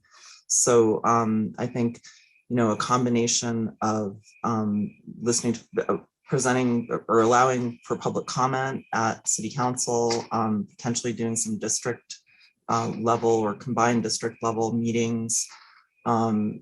Surveying is a tool that can be valid as well as the schools, you may have seen the schools did. So we have some bullet points on a proposed set of ideas for a scope that we can share with this group and maybe get some feedback on if you'd like. I think ultimately, we're hearing from a lot of community members. I know you're all probably hearing from constituents as well as community groups on different needs. And, I think we have some initial ideas we can ask the community about, having informally heard on some needs. Childcare, the presentation earlier was one example, or eviction crisis is another, public safety needs is another. So, I think broad categories for the public to respond to is useful. Wonderful. Yeah, I think getting the proposal and scope of work that you guys are together and being able for us to react to that would be helpful. And again, I think it's going to be an interesting balance of, as you put it, Kira, making sure that we are really getting the public's feedback, as well as there is a importance of being ready to get these dollars out. So 2.5 months of public engagement. And I think that we should probably pass this. If the dollars might come out in a few months, I'd like to be ready that we have the plan in place to expend them. I don't want them sitting around for too long. It's really important to get these things out into the community. We know that a lot of people are really struggling. So being able to maybe pass something by the end of the calendar year would be just kind of based on this conversation is what I'm thinking might be beneficial. But I look forward to hearing what my colleagues have to say as well. Thank you both. Councilwoman Romero Worth. Thank you, Mr. Chair. So I think the other thing that we need to keep in mind is that this pot of money, as you outlined, isn't just sort of up for grabs. There's some stuff we need to be doing for our own budget. And one of the things you talked about was revenue replacement. And so I think it would be helpful for this committee to know, what level of revenue replacement do we require based on, what we did in this time. And then also, I don't know where our reserves are, but I know we dipped in pretty heavily to our reserves, and thank goodness we had them. And thank goodness, we had recently voted to increase them because I think we would have been, we got a textbook example of why we build reserves and how critical they are in a crisis like this, an unprecedented crisis. And so I don't know where we are in terms of rebuilding those. But I think we need to have a kind of a sense of that bigger picture. This isn't just $15 million of, hey, do whatever you want kind of thing. There's some responsible, I mean, there's a lot we can do to be helpful in the community, but there's also a responsibility to the city and what we've had to do during this time, and getting some sense of what that number looks like so we understand what we can do outside of that, I think would be important. That's all I have, Mr. Chair. Thank you. Councilwoman Villarreal. Thank you, Mr. Chair. I've been asking about this for months, so I'm just happy we're having this conversation now because I feel like deploying funds strategically is important. Obviously, with there's urgency for our community members, and then there's also need to be strategic. I guess I'm just wanting us to, I had actually mentioned at a council meeting that Las Cruces already set up a public engagement piece. They did public hearings. They may have had it more, structured differently, but there are examples of what's happening elsewhere. I think it's a combination of like public hearings that has a structured conversation based on what our practitioners are saying. And I say that because we have so many partners that are on the ground doing their service providers, and there are nonprofit partners, and they know very well what's needed out there. So I guess I would defer to having a conversation with them first to get kind of the lay of the land, because a lot of them know what's needed and what ARPA funds could actually cover. So I think it would be good to actually ask people that are on the ground, because we don't provide programs necessarily. We rely on nonprofit partners. So I'd rather us let go to their expertise because they have it. The other thing is like little things like National League of Cities has been putting out a lot of information about how ARPA funds are being used nationally and other municipalities. And then the other more important piece that I thought was helpful, and I sent it to staff, or I responded to staff and nobody responded back to me. It was what Julie Sanchez sent out, which was priority areas that were outlined by Policy Link, which always has some great information, especially as it relates to equity and dispersing funds in an equitable manner. And I was trying to find that document. I can look for it again, but she sent it out to some of us. And I just think it would be important to look at that.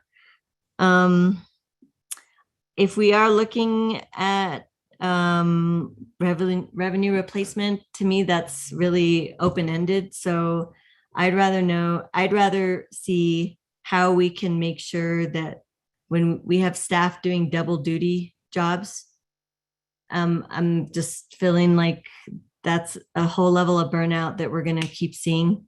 And I don't want to keep putting that on our staff to have these double duty positions.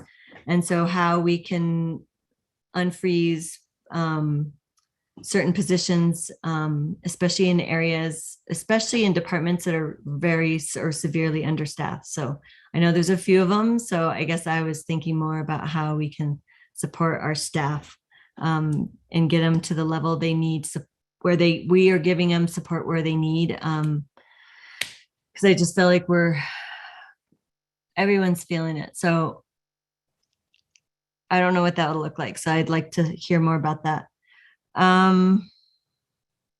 Yeah, I think that's good. I agree with my colleague about having options to kind of consider, but I would like to get those options actually from our colleagues and nonprofit partners instead of us just coming up with potential. There's a lot of areas we could cover.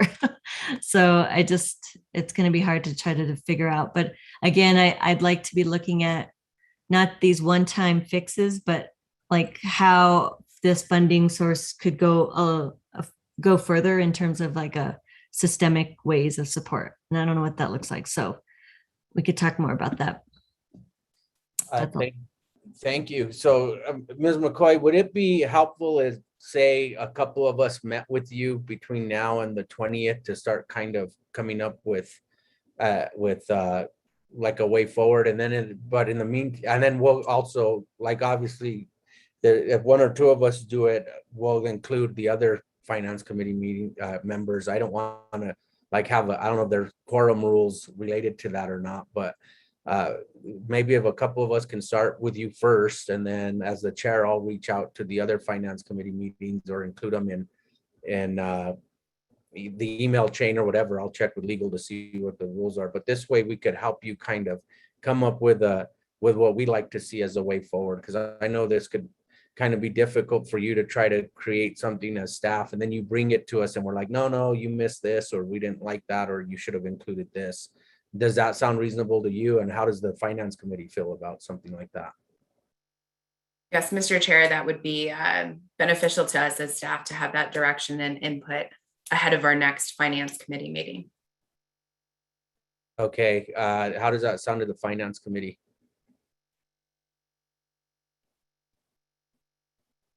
So like, are you saying, Mr. Chair, an informal? Yeah, meeting? like I could coordinate a meeting like, well, I don't know, like if there's two of you that want to be in the meeting with myself and Ms. McCoy, we can do that. And then the other two members, I can keep informed and then invite them maybe to another meeting, just so that we can do that between now and the 20th and not spend the time at our regular committee meeting having to deal with that, because we have all these other cases that we have to deal with. So kind of like subcommittee work between the committee hearings themselves. On that point, though, I'm just wondering, it's not just Director McCoy that's involved with this. I mean, we've talked about this at Quality of Life, and the Economic Development Director was involved, and Affordable Housing would probably weigh in, and Director Ochoa would weigh in as well. So I'm confused, like how we are part of that conversation when you all also have probably ideas as well. I don't know. I'm just trying to figure out the most efficient way to do this. Yeah, I think that's what we're all trying to figure out exactly. And I'm just thinking from a finance committee perspective. I mean, are we going to have it like budget hearings where I don't know? This is going to be interesting. Councilwoman Romero Worth, what are your thoughts? And then Councilwoman Cassette. I think Councilor Cassette had her hand up first, if I'm not mistaken. Okay, I didn't see that. Sorry, Councilwoman Cassette. Thank you, Mr. Chair. I think Councilwoman Villarreal, you bring up a point that it's not just it's meetings. I believe Mary's probably the connector, but that there are going to be different directors that need to be involved in this conversation. And I do think that it probably is important work that we need to do and spend a good amount of time focusing on this between now and September 20th, given the timeline. So I think that is an important way to move forward. I do believe that there is, I think that never mind. I won't say anything because that's a legal question of how we get around how we deal with the challenge of a quorum. But I know that there is a way that it's essentially, if the information is not shared, but just kind of all filtered through you, Mr. Chair. I think that might be how it works, but that's something we'll have to speak to Aaron about. But yes, I think it's a important idea, and I would be happy to assist in any way that I can with this. I do have some capacity that I could be throwing in this direction. That's all. Thank you, Councilwoman Romero Worth. Thank you, Mr. Chair. I guess I just have concerns about the rolling quorum issues, and I don't know that we're going to be able to do this the way we've outlined. And, you know, it might be easier. It's just so tricky for us. You know, the way the budget comes down, right, is there's the executive kind of outlines something and then we react to it. And I don't know if that's what's going to happen here, or whether we're, on the council side supposed to be coming up with something, or how we make those two things, mesh, like how we come up with something maybe on the council side and the executive comes up with something, and how we mesh those two things. So I think we need to involve Aaron in figure out how we can or can't do this, because I don't know the answer. Okay, well, let's continue to discuss it and maybe we'll get some clarity between now and the 20th when we meet again, and then we can decide on a way forward after the meeting on the 20th, because there's a lot to consider. Right, or maybe we'll get something before the 20th and we can go from there. Okay. So we'll to be continued. Okay, are there any matters from the committee? Okay, and then I don't have anything. Our next meeting is Monday, September 20th.